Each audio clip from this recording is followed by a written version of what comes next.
ಸ್ವರೂಪರೇ, ತಮ್ಮೆಲ್ಲರಿಗೂ ಅನಂತ ಅನಂತ ಪ್ರಣಾಮಗಳು.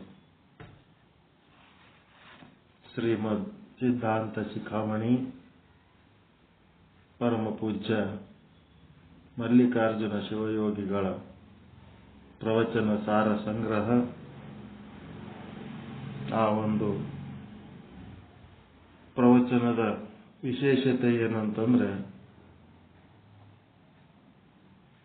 ವಚನ ಸಾಹಿತ್ಯವನ್ನ ಆಧಾರವನ್ನಾಗಿಟ್ಟುಕೊಂಡು ಈ ಒಂದು ಸಿದ್ಧಾಂತ ಶಿಖಾಮಣಿಗೆ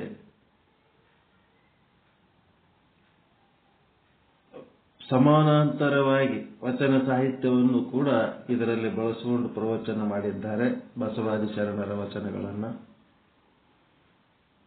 ಆ ಪ್ರವಚನದ ಸಾರವನ್ನ ಸಂಗ್ರಹ ಮಾಡಿದವರು ಶ್ರೀ ಸಿದ್ದೇಶ್ವರ ಸ್ವಾಮೀಜಿಯವರು, ಜ್ಞಾನ ಯೋಗಾಶ್ರಮ ಬಿಜಾಪುರ. ಇದು ಪ್ರಕಟ ಮಾಡಿದವರು ಜಗದ್ಗುರು ಶ್ರೀ ಶಿವರಾತ್ರೀಶ್ವರ ಗ್ರಂಥಮಾಲೆ, ಮೈಸೂರು.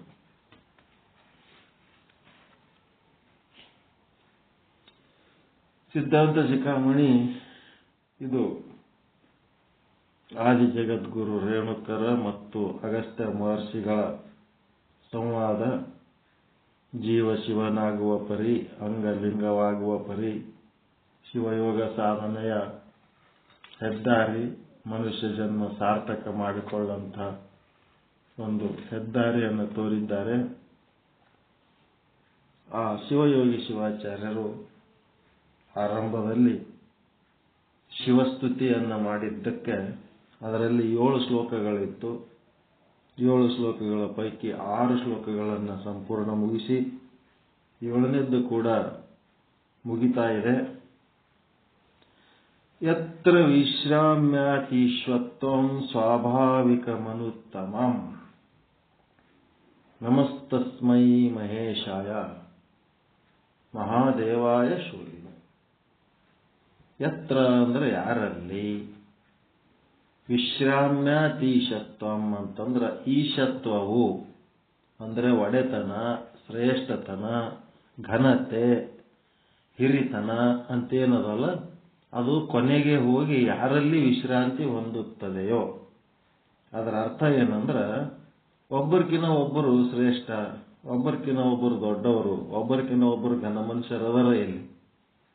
ಆದ್ರೆ ಎಲ್ಲರಿಗಿಂತ ಘನವಾದಂಥ ಶಕ್ತಿ ಯಾವುದಂತಂದ್ರೆ ಪರಶಿವ, ಪರಮಾತ್ಮ, ಪರಬ್ರಹ್ಮ. ಆ ಪರಶಿವ, ಪರಮಾತ್ಮ, ಪರಬ್ರಹ್ಮನಿಗಿಂತ ದೊಡ್ಡ ಮತ್ತೊಬ್ಬ ಇಲ್ಲ. ಇಲ್ಲದಕ್ಕೆ ಏನಾಯ್ತು, ಎಲ್ಲ ಈಶತ್ವ ಏನಾಯ್ತು, ಆ ಒಂದು ಪರಬ್ರಹ್ಮನಲ್ಲಿ ವಿಶ್ರಾಮ್ಯ ಹೊಂದಿತು, ವಿಶ್ರಾಂತಿ ಹೊಂದಿತು. ಯಾಕಂದ್ರೆ ಮುಂದೆ ಅದಕ್ಕೇನು ಚಲನೆ ಮಾಡಕ್ಕೆ ಏನಿಲ್ಲ ಇಲ್ಲ. ಎಷ್ಟು ಹಿರಿತನಗಳು ಮಾಡ್ಕೊತ ಅದನ್ನು ಕಡೆಗೆ ಅಲ್ಲಿ ಕೊನೆ ಆಗ್ತದೆ. ಶ್ರೇಷ್ಠತನ, ಹಿರಿತನ, ಘನತೆ. ಅದಕ್ಕೆ ಅವರು ಬ್ರಹ್ಮಾಂಡ ಪಿಂಡಾಂಡಗಳಲ್ಲಿ ಏನ್ ಹೇಳಿದ್ರು, ನಿಯಾಮಕ ನಿಯಾಮ್ಯ, ನಿಯಾಮಕ ನಿಯಾಮ್ಯ ಅಂತ ಹೇಳಿದ್ರು. ನಿಯಾಮಕ ಅಂದ್ರೆ ದೊಡ್ಡದು, ನಿಯಾಮ್ಯ ಅಂತಂದ್ರೆ ಸಣ್ಣದು. ನಿಯಾಮಕ ಅಂದ್ರೆ ಕಂಟ್ರೋಲ್ ಮಾಡೋದು, ನಿಯಂತ್ರಣ ಮಾಡೋದು. ನಿಯಾಮ್ಯ ಅಂದ್ರೆ ನಿಯಂತ್ರಣಕ್ಕೊಳಗಾಗಿತ್ತು. ನಿಯಾಮಕ ಬ್ರಹ್ಮ. ಆ ಬ್ರಹ್ಮನಲ್ಲಿ ವಿಶ್ವ ಅಂತೇನದಲ್ಲ, ಇದು ನಿಯಾಮ್ಯ. ಮತ್ತೆ ನೆಕ್ಸ್ಟ್ ಅಲ್ಲಿ ಬ್ರಹ್ಮ ನಿಯಾಮಕ ಆದವನು ವಿಷ್ಣು ಬಂದ ಮೇಲೆ ಏನಾಗ್ತಾನ, ವಿಷ್ಣು ನಿಯಾಮಕ ಆಗ್ತಾನ, ಬ್ರಹ್ಮ ನಿಯಾಮ್ಯ ಆಗ್ತಾನ. ಮುಂದೆ ರುದ್ರನ ಅಪೇಕ್ಷೆಯಿಂದ ರುದ್ರ ನಿಯಾಮಕ ಆಗ್ತಾನ, ವಿಷ್ಣು ನಿಯಾಮ್ಯ ಆಗ್ತಾನ. ರುದ್ರನ ನಂತರ ಬರೋದು ಈಶ್ವರ, ಈಶ್ವರ ನಿಯಾಮಕ ಆಗ್ತಾನ, ರುದ್ರ ನಿಯಾಮ್ಯ ಆಗ್ತಾನ. ಕೊನೆಗೆ ಸದಾಶಿವ ಅಂತ ಬರ್ತಾನ. ಆದ ಸದಾಶಿವ ನಿಯಾಮಕ ಆದ್ರೆ ಈಶ್ವರ ನಿಯಾಮ್ಯ ಆಗ್ತಾನೆ. ಹೀಗಾಗಿ ಸದಾಶಿವ ಮತ್ತು ಈಶ್ವರ ಇವರಿಬ್ಬರಲ್ಲಿ ಏನಾಗ್ತದೆ ಅಂತಂದ್ರೆ, ಬ್ರಹ್ಮ ಮತ್ತು ಈಶ್ವರ ಅಂತೀವಲ್ಲ ಹಂಗೆ ಸದಾಶಿವ ಅಂತಂದ್ರೆ ಅವ ಶುದ್ಧ ಬ್ರಹ್ಮ. ಮತ್ತೆ ಈಶ್ವರ ಅಂತಂದ್ರೆ ಈ ಜಗತ್ತಿನ ನಿಯಾಮಕ ನಿಯಾಮ್ಯ. ಇಷ್ಟು ತಿಳ್ಕೊಂಡು ಇದು ಬ್ರಹ್ಮಾಂಡದೊಳಗೆ ಒಂದು ಸರಣಿ ತೋರಿಸಿದ್ರು. ಮುಂದೆ ಪಿಂಡಾಂಡದೊಳಗೆ ಏನ್ ಮಾಡಿದ್ರು, ದೇಹ ಅಂತೇನದಲ್ಲ ನಿಯಾಮ್ಯ. ಇದಕ್ಕ ನಿಯಾಮಕ ಯಾರಂದ್ರೆ ಇಂದ್ರಿಯ. ಇಂದ್ರಿಯಗಳು ಈ ದೇಹವನ್ನ ನಿಯಾಮನ ಮಾಡ್ತವ. ಇಂದ್ರಿಯಗಳಿಗಿಂತ ದೊಡ್ಡದು ಯಾವುದದ? ಮನಸ್ಸು. ಮನಸ್ಸು ನಿಯಾಮಕ, ಇಂದ್ರಿಯಗಳು ನಿಯಾಮ್ಯಗಳು. ಮತ್ತೆ ಬುದ್ಧಿ ನಿಯಾಮಕ, ಮನಸ್ಸು ನಿಯಾಮ್ಯ. ಚಿತ್ತು ನಿಯಾಮಕ, ಬುದ್ಧಿ ನಿಯಾಮ್ಯ. ಮತ್ತೆ ಅಹಂಕಾರ ನಿಯಾಮಕ ಆದ್ರೆ ಚಿತ್ತು ನಿಯಾಮ್ಯ. ಮತ್ತು ಜೀವ ಅನ್ನೋದು ನಿಯಾಮಕ ಆದ್ರೆ ಅಹಂಕಾರ ಅನ್ನೋದು ನಿಯಾಮ್ಯ. ಹಿಂಗ ಬ್ರಹ್ಮಾಂಡ ಮತ್ತು ಪಿಂಡಾಂಡಗಳಲ್ಲಿ ವಿವರವಾಗಿ ಹೇಳಿ ನೋಟ್ಸ್ ಕೊಟ್ಟಾಗಿದೆ ಆಲ್ರೆಡಿ. ಇಲ್ಲೇನಾಗ್ತದ, ನಿಯಾಮಕ ಕೊನೆಗೆ ನಿಯಾಮಕ ಅಂತೇನದಲ್ಲ, ಅಲ್ಲಿ ಎಲ್ಲ ಈಶತ್ವ ಅನ್ನೋದು ಜೀವತ್ವ ಈಶತ್ವಗಳು ಏನಾಗ್ಬಿಡ್ತವ, ಹೋಗಿ ಅಲ್ಲಿ ವಿಶ್ರಾಂತಿ ಹೊಂದುತ್ತವ. ಅದ್ರ ಮೇಲೆ ಮತ್ತೊಂದು ಆಳಂತ ಇನ್ನೊಂದು ಶಕ್ತಿ ಇಲ್ಲ, ಇನ್ನೊಂದು ತತ್ವ ಇಲ್ಲ. ಅಂಥದ್ದು ಏನಂತಾರ, ಅದಕ್ಕೆ ನಿರತಿಶಯ ಅಂತಾರ. ಒಂದಕ್ಕಿಂತ ಒಂದು ದೊಡ್ಡದಿತ್ತು ಅಂತಂದ್ರೆ ಅದು ಸಾತಿಶಯ. ಅವನಕ್ಕಿಂತ ದೊಡ್ಡದು ಯಾವುದು ಇಲ್ಲಲ್ಲ, ಅದಕ್ಕೇನಂತಾರ ನಿರತಿಶಯ ಶಕ್ತಿ. ಸಾತಿಶಯ ಅಂತಂದ್ರೆ ಅವ್ರಕ್ಕಿಂತ ದೊಡ್ಡದಿರೋಬ್ರು, ಅವ್ರಕ್ಕಿಂತ ದೊಡ್ಡದಿರೋಬ್ರು ಅಂತಂದ್ರ ಅಲ್ಲೇನದ ಸ ಅತಿಶಯ ಅಂದ್ರೆ ಅವ್ರಕ್ಕಿಂತ ಒಬ್ರು ದೊಡ್ಡವ್ರು ಹೇಳಕ್ ಒಬ್ರು ಅದಾರ ಅಂತ. ಈಗ ನೀವು ಮನೆಗೆ ಹೋಗಿ ಹೆಣ್ಮಕ್ಳಿಗೆ ಅಥವಾ ಸಣ್ಣ ಮಕ್ಕಳಿಗೆ ಏನಾದ್ರು ಒಂದು ವಿಷಯ ಹೇಳಿದ್ರಿ ಅಂದ್ರೆ ಅವ್ರು ಏನಂತಾರ, ನಮ್ಮ ಅಪ್ಪ ಬರ್ಲಿ, ನಮ್ಮ ಯಜಮಾನ ಬರ್ಲಿ, ಅವ್ರ ಸಂಗಟ ವಿಚಾರ ಮಾಡಿ ತಿಳಿಸ್ತೀವಿ ಅಂತಾರೆ. ಅದು ಎಂಥದದು? ಸಾತಿಶಯನ ನಿರತಿಶಯನ? ಸಾತಿಶಯ. ಅವ್ರಕ್ಕಿಂತ ಒಬ್ಬರು ಯಾರೋ ದೊಡ್ಡವ್ರು ಅದಾರಂತ. ಕೆಲವೊಂದು ಮನ್ಯಾಗ ಗಂಡ್ಮಕ್ಳು ದೊಡ್ಡವ್ರು ಇರ್ತಾರೆ, ಕೆಲವೊಂದು ಮನ್ಯಾಗ ಹೆಣ್ಮಕ್ಳು ದೊಡ್ಡವ್ರು ಇರ್ತಾರೆ. ನೀವು ಗಂಡಿಗೆ ಹೋಗಿ ಏನಾರ ಕೇಳಿದ್ರಂದ್ರೆ ನಮ್ಮ ಮನೆಯವ್ರಿಗೆ ಕೇಳಿ ಹೇಳ್ತೀನಿ ಅಂತ ನಾವು. ಅವ್ರ ಹೆಣ್ಮಕ್ಳ ಡಿಸಿಷನ್ನೇ ಒಬ್ಬೊಬ್ಬರ ಮನೆಯಾಗ ಫೈನಲ್ ಇರ್ತದೆ, ಒಬ್ಬೊಬ್ಬರ ಮನೆಯಾಗ ಗಂಡ್ಮಕ್ಳ ಡಿಸಿಷನ್ ಫೈನಲ್ ಇರ್ತದೆ. ಯಾವ್ದಿರ್ಬೇಕು ಯಾವ್ದಿರಬಾರ್ದು?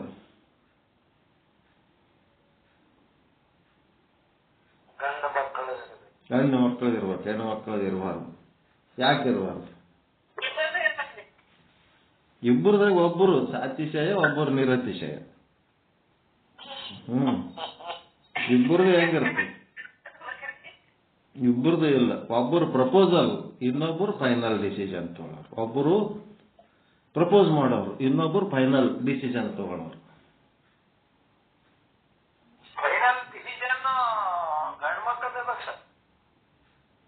ಗಣಮಗ ಬುದ್ಧಿಗೇಡಿದ್ದ ನನ್ನಂತ ಇದ್ನಂದ್ರೆ ಏನ್ ಮಾಡ್ತೀರಿ? ಮತ್ತ ಹೆಣ್ಮಕ್ಳು ಹೇಳ್ದಂಗೆ ಕೇಳ್ಕೊಂಡ ಸಂಸಾರ ಸಕ್ಸಸ್ ಆಗ್ಬೇಕಾದ್ರೆ ಹೆಣ್ಮಕ್ಳು ಹೇಳ್ದಂಗೆ ಕೇಳ್ಕೊಂಡು ಹೋಗಿದ್ರೆ ಸಕ್ಸಸ್ ಆಗ್ತದೆ. ಗಂಡ್ಮಕ್ಳು ಹೇಳ್ದಂಗೆ ಕೇಳ್ಕೊಂಡು ಹೋಗ್ಬಿಟ್ಟೆವು ಅಂತಂದ್ರೆ ಏನೇನೋ ಮಾಡ್ಬಿಡ್ತಾನೆ ನೀವು. ಸಂಸಾರದೊಳಗೆ ಹೆಣ್ಮಕ್ಳು ಫೈನಲ್. ಹಿಂಗಾಗಿ ಸಾತಿಶಯ ನಿರತಿಶಯ ಅಂದ್ರೆ ಆ ಮನೆಗೆ ಒಬ್ಬ ಯಾರೋ ಯಜಮಾನ, ಹೆಣ್ಮಗಳು ಗಂಡ್ಮಗನೋ ಯಾರೋ ಇರ್ತಾರೆ. ಹಂಗಿದ್ದಾಗ ಅಲ್ಲಿ ಅವ್ರಕ್ಕಿಂತ ಫೈನಲ್ ಮತ್ತೊಂದೇನಿಲ್ಲ. ಅವ್ರಿಗೆ ಹೋಗಿ ನಾವು ಡಿಸ್ಕಸ್ ಮಾಡಿದೆವು ಅಂತಂದ್ರೆ ನಾವು ಮತ್ತೆ ಇನ್ನೊಬ್ರಿಗೆ ಕೇಳಿ ಹೇಳ್ತೀವಿ ಅನ್ನೋದು ಪ್ರಶ್ನೆನೇ ಇಲ್ಲ. ಅವರೇ ಸ್ವತಃ ನಿರ್ಧಾರ ತಗೊಂಡು ಬಿಡ್ತಾರೆ. ಹಾಗೆ ಶುದ್ಧ ಬ್ರಹ್ಮ ಪರಮಾತ್ಮ ಏನದನಲ್ಲ, ಅವ ನಿರತಿಶಯ ಅದನ್ನ. ಅವನಕ್ಕಿಂತ ದೊಡ್ಡವ್ರು ಮತ್ತೆ ಯಾರು ಇಲ್ಲ. ಅವನಕ್ಕಿಂತ ಆಧೀನದಲ್ಲಿರುವ ಜೀವರುಗಳು, ದೇವರುಗಳು ಏನೇನದವ ಎಲ್ಲ ಓಸು ಏನದವ ಸಾತಿಶಯ. ಒಂದಕ್ಕಿಂತ ಒಂದು ಪವರ್ಫುಲ್, ಒಂದಕ್ಕಿಂತ ಒಂದು ಪವರ್ಫುಲ್ ಅವ. ಹೀಗಾಗಿ ಆತನನ್ನು ಆಳುವ ಶಕ್ತಿ ಮತ್ತೊಂದು ಇಲ್ಲ ಬ್ರಹ್ಮ. ಅದಕ್ಕೆ ತಮೀಶ್ವರಾಣ ಪರಮಂ ಮಹೇಶ್ವರಂ. ಲೋಕಪಾಲಕರಾದ ಸರ್ವ ದೇವತೆಗಳ ಮಹಾನ್ ಶಾಸಕ ಅವನು. ಬರೇ ಜೀವರುಗಳಲ್ಲ, ಎಲ್ಲ ದೇವಾದಿ ದೇವತೆಗಳ ಹೆಡ್ ಅವನು. ಲೋಹ ಚುಂಬಕ ಶಕ್ತಿ ಯಾವ ರೀತಿ ಈ ದೇವತೆಗಳಿಗಾಗ್ಲಿ ಜೀವರುಗಳಿಗಾಗ್ಲಿ ಶಕ್ತಿ ಯಾರ್ದಪ್ಪ, ಇದೆಲ್ಲ ಅವು ನಮ್ಮೊಳಗಿರುವ ಶಕ್ತಿ ಯಾರ್ದಪ್ಪ ಅಂತಂದ್ರ ಆ ಪರಮಾತ್ಮನ ಶಕ್ತಿನೇ ನಮ್ಮೊಳಗೆಲ್ಲ ಹರಿದು. ಮೂಲದಲ್ಲಿ ಒಂದು ಲೋಹ ಚುಂಬಕ ಅಯಸ್ಕಾಂತದ, ಅದ್ರ ಬಗಲಾಗ ಒಂದು ಕಬ್ಬಣ ಚೂರ. ಆ ಅಯಸ್ಕಾಂತದ ಬಗಲಾಗಿದ್ದಕ್ಕ ಲೋಹ ಚುಂಬಕ ಒಂದೇನದಲ್ಲ, ಅಯಸ್ಕಾಂತ ಒಂದೇ ಕಬ್ಬಿಣವನ್ನು ಆಕರ್ಷಿಸಲ್ಲ, ಈ ಕಬ್ಬಿಣ ಬೇರೆ ಕಬ್ಬಿಣವನ್ನು ಆಕರ್ಷಿಸ್ತದ. ಇದು ಕೂಡ ಅಯಸ್ಕಾಂತದಂಗೆ ವರ್ಕ್ ಮಾಡ್ತದ, ಕೆಲಸ ಮಾಡ್ತದ. ಯಾಕೆ ಮಾಡ್ತದ ಅಂದ್ರೆ ಅದರ ಸಹವಾಸದಾಗಿದ್ದದಕ್ಕೆ, ಆ ಅಯಸ್ಕಾಂತದ ಕಾಂತೀಯ ಶಕ್ತಿ ಇದ್ರೊಳಗಿದ್ದದಕ್ಕೆ ಈ ಕಬ್ಬಿಣನು ಏನ್ ಮಾಡ್ತದ, ಅಯಸ್ಕಾಂತದಂತೆ ವರ್ತಿಸ್ತದ. ಹಂಗೆ ಎಲ್ಲ ದೇವಾದಿ ದೇವತೆಗಳಿಗೆ ಜೀವರುಗಳಿಗೆ ಏನದನಪ್ಪ ಅಂದ್ರೆ ಅವನು ಅಯಸ್ಕಾಂತ ಇದ್ದಂಗೆ ಅದನ. ಆ ಅಯಸ್ಕಾಂತ ಇದ್ದವ ಏನ್ ಮಾಡ್ತಾನ, ಅವನ ಅಯಸ್ಕಾಂತ ಶಕ್ತಿನೇ ಎಲ್ಲರೊಳಗೂ ಇದು ಹರಿದಾಡ್ತಿರ್ತದೆ. ಒಂದು ವೇಳೆ ಆ ಲೋಹ ಚುಂಬಕ ಆ ಒಂದಕ್ಕೊಂದು ಒಂದು 10-15 ಚೈನ್ ಹಿಡ್ಕೊಂಡಿರ್ತಾವ ತಿಳ್ಕೋರಿ. ಅದ್ರೊಳಗೆ ಅದು ಮೂಲ ಲೋಹ ಚುಂಬಕ ಅನ್ನೋದು ಹಿಂದಕ್ಕೆ ಕರ್ಕೊಂಡ್ಬಿಡ್ತಂತಂದ್ರೆ ಉಳಿದು ಎಲ್ಲ ಏನಾಗ್ತಾವ, ಬಿದ್ದೋಗ್ಬಿಡ್ತಾವ. ಅದಕ್ಕ ಆತನಿಂದಲೇ ಎಲ್ಲ ನಡೆದದ. ಎಲ್ಲದರೊಳಗೂ ಅವಂದೇ ಕಾಂತೀಯ ಶಕ್ತಿ ಹರಿದಾಡ್ತಾ ಇದ್ರೂ ಸಹಿತ ಅವ ಯಾರ ಕಾಂತೀಯ ಶಕ್ತಿಯಿಂದ ಬದುಕ್ತಾ ಇಲ್ಲ. ಅವನಿಗೆ ಯಾವ್ದಾರ ಬೇರೆ ಯಾರ ಕಾಂತೀಯ ಶಕ್ತಿಯಿಂದ ಹಿಡ್ಕೊಂಡೇ ನಾವು ಯಾವ್ದಾರೆ ಏನಿಲ್ಲ. ಹೌದಲ್ರಿ? ಆತನಲ್ಲಿ ಯಾವುದೋ ಕಾಂತೀಯ ಶಕ್ತಿಯಿಂದ ಅವನು ಹಿಡ್ಕೊಂಡಿಲ್ಲ. ಅವ ತನ್ನದೇ ಕಾಂತೀಯ ಶಕ್ತಿಯಿಂದ ಇತರರಿಗೆ, ಇತರ ಜೀವಿಗಳಿಗೆ ಎಲ್ಲ ಓಷ್ಟಕ್ಕೆ ಕನೆಕ್ಷನ್ದಾಗ ಅದ. ನಾವು ಬ್ರಹ್ಮಸೂತ್ರ ಅಂತಾರೆ ಅವನಿಗೆ. ಸೂತ್ರ ಅಂದ್ರೆ ದಾರ, ಎಲ್ಲ ಓಸು ಮಣಿಗಳಿದ್ದಂಗೆ. ಮನುಷ್ಯರಿರ್ಬೋದು, 84 ಲಕ್ಷ ಜೀವರಾಶಿಗಳಿರ್ಬೋದು, 33 ಕೋಟಿ ದೇವತೆಗಳಿರ್ಬೋದು, ಪಂಚಮಹಾಭೂತಗಳಿರ್ಬೋದು, ಅಣುರೇಣು ತೃಣಕಾಷ್ಟ ಇರ್ಬೋದು. ಎಲ್ಲದ್ರೊಳಗೂ ಆ ಬ್ರಹ್ಮ ಹೆಂಗದನ, ಎಲ್ಲ ಮಣಿ ಒಳಗೆ ಒಂದೇ ಸೂತ್ರ ಹೆಂಗಿರ್ತದ ಹಂಗ ಅವ ಬ್ರಹ್ಮಸೂತ್ರ ಇದ್ದಂಗ. ಅವನು ಯಾವ ರೀತಿ ಅದನ್ನ ಮಹಾನ್ ಶಾಸಕ, ಅವನಕ್ಕಿಂತ ದೊಡ್ಡ ಶಾಸಕ ಯಾರು ಅಲ್ಲ. ಆ ಮಹಾಶಾಸಕರನ್ನ ಬಿಟ್ಟು ಇವು ಓಣೆನ್ ಶಾಸಕರಿಗೆ ಬೆನ್ನತ್ತಿ ಬಿಡ್ತೀವಿ. MLA ಸಾಹೇಬ್ರು ಅಂತ. ಆ ಶಾಸಕನನ್ನ ನಾವು ಗಟ್ಟಿಯಾಗಿ ಹಿಡಿದೇವು ಅಂದ್ರೆ ಈ ಶಾಸಕರೆಲ್ಲ ನಮ್ಮ ಅನುಕೂಲದಾಗ ಬರ್ತಾರೆ. ಆ ಶಾಸಕನ ಕೃಪೆ ಆಗ್ಬೇಕು ನಮಗೆ. ಆ ಮಹಾಶಾಸಕ ಪರಮಾತ್ಮನ ಶಕ್ತಿಯನ್ನ ಹೊಂದಿಯೇ ಸದಾಶಿವಾದಿ ದೇವತೆಗಳು ಜೀವರು ವಿವಿಧ ರೀತಿಯಲ್ಲಿ ತಮ್ಮ ತಮ್ಮ ಅಧಿಕಾರ ಚಲಾಯಿಸುತ್ತಿರುತ್ತಾರೆ. ಅವನ ಶಕ್ತಿನೇ ಇದೆಲ್ಲದ ಹತ್ರ ಏನೇನು ಶಕ್ತಿಗಳವ ಅವೆಲ್ಲ ಓಸು ಪರಮಾತ್ಮನ ಶಕ್ತಿಗಳವ. ವಿಶ್ವದ ಮೇಲೆ ಯೋ ಬ್ರಹ್ಮಣಂ ವಿದಧಾತಿ ಪೂರ್ವಂ ಎಂಬ ವೈದಿಕ ಮಂತ್ರ ಹೇಳುವಂತೆ ಪರಮಾತ್ಮನು ಹಿರಣ್ಯಗರ್ಭ ನಾಮದ ಪ್ರಥಮ ಬ್ರಹ್ಮನಿಗೆ ಜನ್ಮವಿತ್ತಾನೆ. ಪರಮಾತ್ಮ ಏನ್ ಮಾಡ್ತಾನೋ ಮೊದಲ ಹಿರಣ್ಯಗರ್ಭ ನಾಮ ಒಬ್ಬ ಬ್ರಹ್ಮನಿಗೆ ಜನ್ಮ ಇತ್ತ. ಅವನಿಗೆ ತನ್ನ ನಿಯಾಮಕ ಶಕ್ತಿಯನ್ನ ಒಂದು ಅಂಶ ಕೊಟ್ಟ. ಆ ಹಿರಣ್ಯ ಗರ್ಭನಿಂದ ಅನೇಕ ಜಗತ್ತುಗಳು ಜೀವರು ಉದಿಸಿದರು. ನಿಯಾಮಕ ಪ್ರವಾಹ ಅಧೋಮುಖವಾಗಿ ಹರಿಯಿತು. ಇದು ಹರಿದು ಹರಿದು ಮತ್ತೆ ಎಲ್ಲಿಗೆ ಹೋಗಿ ಸೇರ್ತು, ಅವನ ಬಳಿ ಹೋಗಿ ಸೇರ್ತು. ಅವನೊಳಗಿಂದ ಒಂದು ಶಕ್ತಿ ಹೊರಗೆ ಬಂದು ಅಧೋಮುಖವಾಗಿ ಹರಿದು ಮತ್ತೇನಾಯ್ತು, ಯಾರ ಬಳಿ ಹೋಗಿ ಸೇರ್ತು, ಮತ್ತೆ ಶಿವನ ಪಾದನೆ ಸೇರ್ತು. ಹಂಗ ಹರಿದು ಮತ್ತೆ ಆ ಪರಾತ್ಪರ ಪರಮಾತ್ಮನಲ್ಲೇ ವಿಲಯಗೊಳ್ಳುವುದು. ಏಕೆಂದರೆ ಈಶತ್ವದ ಅಂತಿಮ ವಿಶ್ರಾಮ ಸ್ಥಾನ. ಆ ಪರಮಾತ್ಮ ಏನದನ ಈ ಈಶತ್ವದ ಅಂತಿಮ ವಿಶ್ರಾಮ ಸ್ಥಾನವಾಗಿರ್ತಾನೆ. ಅದಕ್ಕೆ ಎತ್ರ ವಿಶ್ರಾಮ್ಯಾತೀಶತ್ವ ಅಂತಂದ್ರೆ ಎಲ್ಲ ಈಶತ್ವಗಳು, ಒಡೆತನಗಳು, ಶ್ರೇಷ್ಠತೆಗಳು, ಘನತೆಗಳು, ಗೌರವಗಳು ಎಲ್ಲ ಓಸು ಒಬ್ಬರಿಗಿಂತ ಒಬ್ಬರು ದೊಡ್ಡವರು, ಒಬ್ಬರಿಗಿಂತ ಒಬ್ಬರು ದೊಡ್ಡವರು. ಅವ್ರೆಲ್ಲರಿಗಿಂತ ದೊಡ್ಡವ ಪರಮಾತ್ಮ. ಆ ಪರಮಾತ್ಮನಕ್ಕಿಂತ ದೊಡ್ಡವ ಮತ್ತೊಬ್ಬ ಇಲ್ಲ ಅಂತಂದ್ಮೇಲೆ ಏನಾಯ್ತು, ಅವನಲ್ಲಿ ಹೋಗಿ ಈ ಈಶತ್ವ ಅನ್ನೋದು ಏನಾಗ್ಬಿಡ್ತು, ರಮಿಸಿತು. ಮುಂದೇನ್ ಹೇಳ್ತಾನ, ಸ್ವಾಭಾವಿಕ ಮನುತ್ತಮಂ ಅಂದ್ರೆ ಪರಮಾತ್ಮನಲ್ಲಿ ನೆಲೆಸಿದ ಈಶತ್ವ ಏನದ ಅಂದ್ರೆ ಬೇರೆ ಎಲ್ಲಿಂದ ಬಂದಿಲ್ಲದು, ಅದು ಅವಂದೇ ಸ್ವಭಾವ. ಒಡೆತನ ಮಾಲೀಕತ್ವ ಅಂತ ಏನದಲ್ಲ, ಅದು ಎಲ್ಲಿಂದೋ ಬಂದದ್ದಲ್ಲದು, ಅವನದು ಸ್ವಂತದ್ದದ. ನಿಮ್ಮ ಈಶತ್ವ ನಿಮ್ಮದೇ ಅದೇನದು, ನಿಮ್ಮ ಮಾಲೀಕತ್ವ.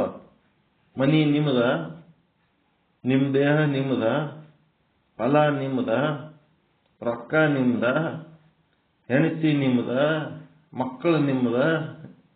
ಎಲ್ಲದರ ಮಾಲೀಕ ಯಾರು? ಪರಮಾತ್ಮ. ಆ ಪರಮಾತ್ಮನ ಭಿಕ್ಷೆ, ಆ ಪರಮಾತ್ಮನ ಕೃಪೆ ಏನದ ಅದನ್ನು ನಾವಿಲ್ಲಿ ಅನುಭವಿಸ್ಲಕತ್ತೀವಿ. ಹೌದಲ್ರಿ?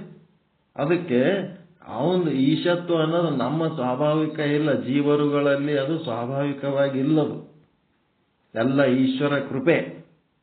ಆದರೆ ಈ ಈಶತ್ವ ಅನ್ನೋದೇನದ ಅದು ಸ್ವಾಭಾವಿಕವಾಗಿ ಆ ಪರಮಾತ್ಮನೊಳಗೇ ಅದ. ಪರಮಾತ್ಮನಲ್ಲಿ ನೆಲೆಸಿದ ಈಶತ್ವ ಅನ್ಯದತ್ತವಲ್ಲ. ಅದಕ್ಕೆ ಸ್ವಾಭಾವಿಕ ಮನುತ್ತಮಂ. ಸ್ವಾಭಾವಿಕ, ಸಹಜ ಸಿದ್ಧ ಮತ್ತು ಅನುತ್ತಮ. ಪೃಥ್ವಿಯಲ್ಲಿ ಗುರುತ್ವಾಕರ್ಷಣ ಶಕ್ತಿಯಂತೆ, ಪೃಥ್ವಿಯೊಳಗ ಗುರುತ್ವಾಕರ್ಷಣ ಶಕ್ತಿಯಂತೆ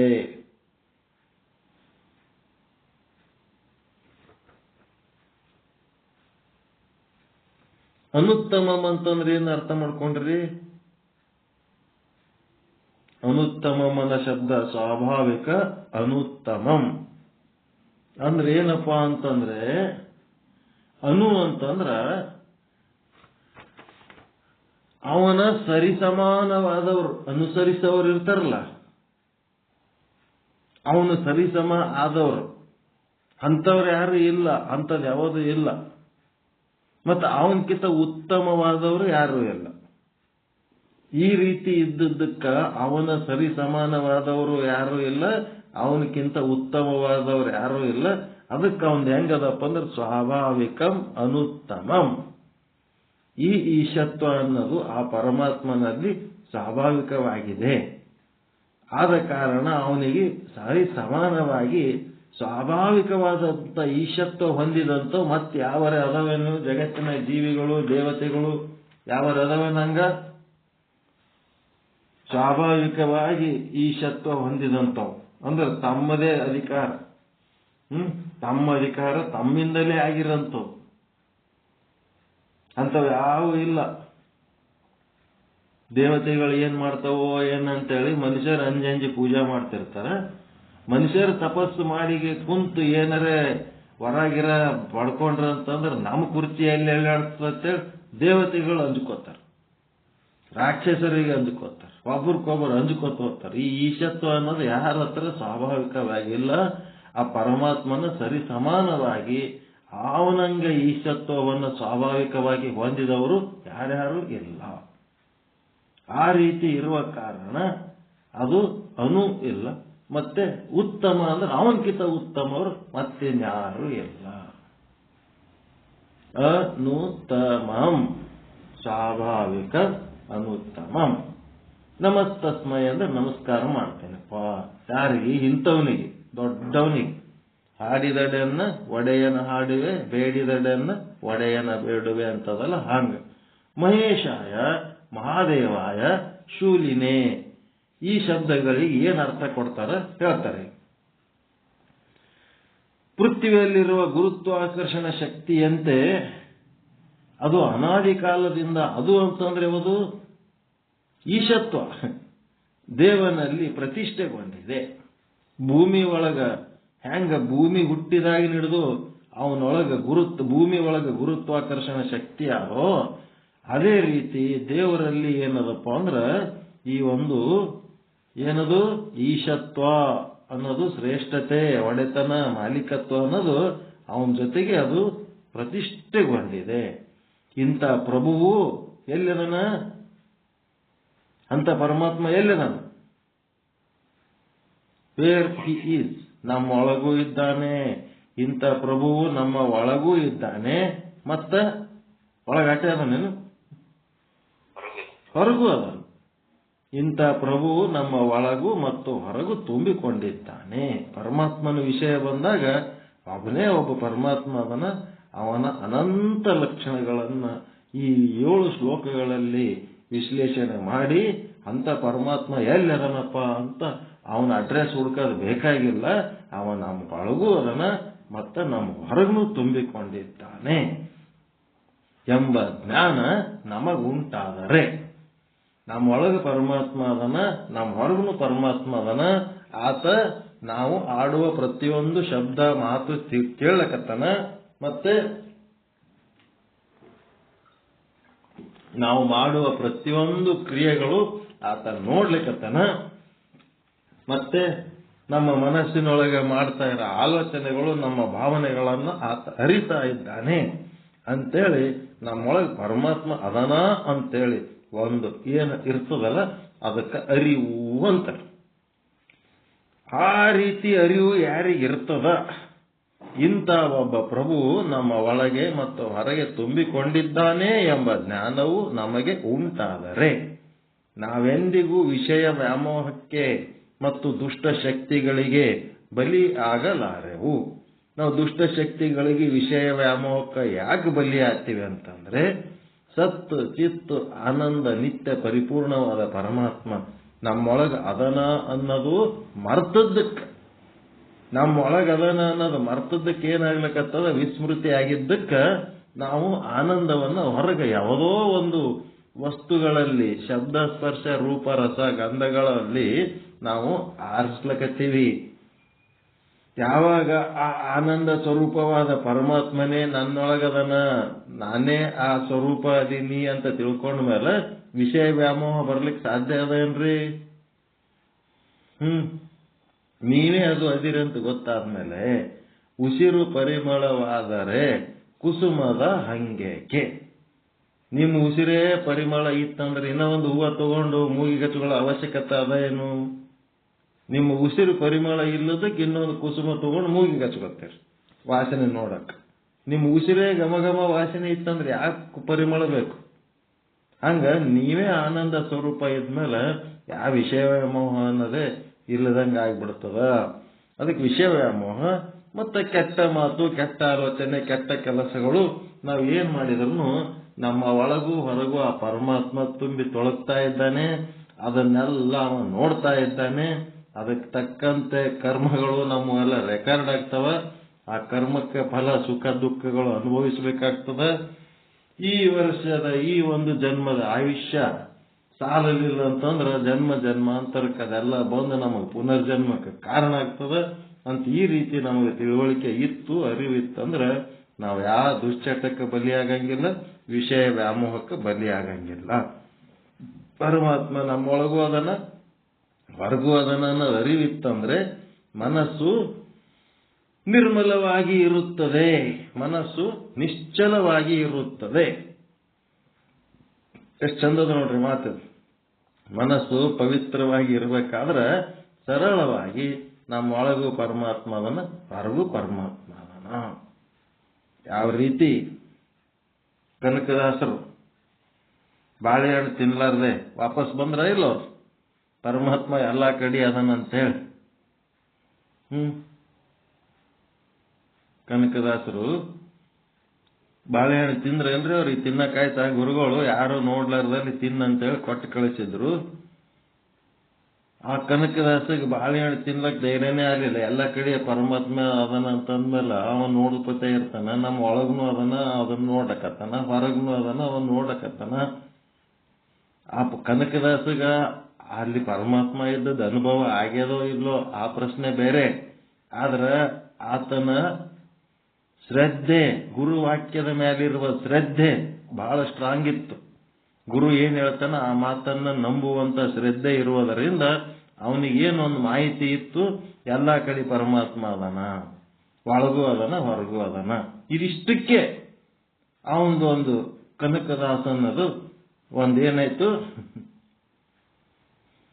ಏನಾಯ್ತ್ರಿ, ಪವಾಡ ಆಗಿಬಿಡ್ತು. ಒಂದು ಇತಿಹಾಸ ಆಗಿ ಹೋಗ್ಬಿಡ್ತು, ಹಿಸ್ಟ್ರಿ ಮಾಡಿಬಿಟ್ಟ ಕನಕದಾಸ. ಕನಕದಾಸರು ಮಂತ್ರಾಲಯದೊಳಗ ರಾಘವೇಂದ್ರ ಸ್ವಾಮೀಜಿಯವರ ಸಮಕಾಲೀನರವ್ರು.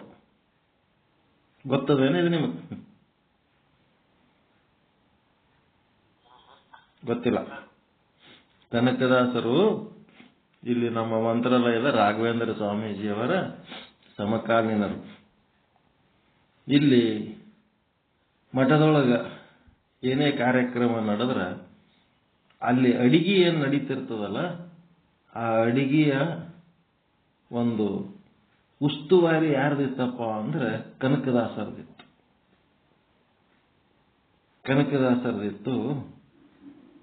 ಇದ್ದ ಹೊತ್ನಾಗ ಅಲ್ಲಿ ಒಂದು ಪದ್ಧತಿ ಏನಿತ್ತಪ್ಪ ಅಂದ್ರೆ, ಈ ಚಾತುರ್ಮಾಸದಲ್ಲಿ ಸಾಸಿವೆಯನ್ನ ಬಳಸಬಾರದು ಅಂತ ಮೊದಲಿಂದ ಒಂದು ಹಾಕೊಂಡು ಬಂದಿದ್ರು ಪದ್ಧತಿ. ಸಾಸಿವೆ ಕಾಳು ಅಡಿಗೆ ಒಳಗೆ ಬಳಸಬಾರದು ಅಂತ. ಸಾಸಿವೆ ಕಾಳು ಅಡಿಗೆ ಒಳಗೆ ಬಳಸಬಾರದು ಅಂತ ಅದು ಎಲ್ಲರೂ ಹಂಗೆ ಮಾಡ್ಕೊಂಡು ಬಂದ್ರು. ಅದು ಯಾಕೆ ಬಳಸಬಾರ್ದತ್ ಮಾಡಿದ್ರು ಏನೋ, ಅದು ಒಟ್ಟ ಹಂಗೆ ಬಂತು ಕಾಲ. ಮುಂದೆ ಏನಾಯ್ತು, ಅಲ್ಲಿ ಅಡಿಗೆ ಭಟ್ಟ ಕನಕದಾಸಗ ಸುಮ್ ಕುಂದ್ರಲಾರ್ದ ಸಾಸಿವೆ ಖಾಲಿ ಆಗ್ಯಾವಲ್ರಿ ಅಂದ್ಬಿಟ್ಟ. ಸಾಸಿವೆ ಬಳಸೋದೇ ಇಲ್ಲ ಅಲ್ಲಿ. ಸುಮ್ನೆ ಕನಕದಾಸರ ಪರೀಕ್ಷೆ ಮಾಡ್ಲಕ್ಕ ಅವ ಅಡಿಗೆ ಭಟ್ಟ ಏನಂದ, ಏನ್ ಅಡಿಗೆ ಮಾಡ್ಬೇಕು, ಸಾಸಿವೆನೇ ಇಲ್ಲ, ಸಾಸಿವೆ ಖಾಲಿ ಆಗ್ಯಾವ ಅಂತಂದ. ಮತ್ತೇನ್ ಮಾಡ್ಬೇಕು? ಕನಕದಾಸ ಸಾಸಿವೆ ಖಾಲಿ ಆಗ್ಯಾವ ಅಂತ, ಸಾಸಿವೆ ಬಳಸಬಾರ್ದಂತ ಭಟ್ಟಗೂ ಗೊತ್ತದ, ಸಾಸಿವೆ ಬಳಸಬಾರ್ದಂತೇಳಿ ಕನಕದಾಸಗೂ ಗೊತ್ತದ, ಸಾಸಿವೆ ಬಳಸಬಾರ್ದಂತ ರಾಘವೇಂದ್ರ ಸ್ವಾಮಿಗಳಿಗೂ ಗೊತ್ತದ. ಮೂವರಿಗೆ ಗೊತ್ತಿದ್ದಾಗೂ ಸಹಿತ ಅದು ಕಾಲ ಹಿಂಗ ಬಂತು. ಸಾಸಿವೆ ಖಾಲಿ ಆಗ್ಯದಂತ ಅವನ ಬಾಯಿಗೆ ಯಾಕೆ ಬಂತೋ ಏನೋ, ಭಟ್ಟನ ಬಾಯಿಗೆ. ಅಡಿಗೆ ಭಟ್ಟನ ಬಾಯಿಗೆ ಬಂದದ್ದನ್ನೇ ಕನಕದಾಸರಿಗೆ ಹೋಯ್ತು. ಕನಕದಾಸರು ಅದೇ ಕ್ಷಣ ಏನ್ ಮಾಡಿದ್ರು, ರಾಯರಿಗೆ ಹೋಗಿ ಕೇಳಿದ್ರು, ಸಾಸಿವೆ ಖಾಲಿ ಆಗ್ಯಾವ ಅಂತ. ರಾಯರಿಗೆ ಅವಾಗೆ ಸಾಸಿವೆ ಚಾತುರ್ಮಾಸದಾಗ ಬಳಸಬಾರ್ದು ಅಂತ ಹೇಳಕ್ ಬರ್ತಿತ್ತ ಇಲ್ರಿ?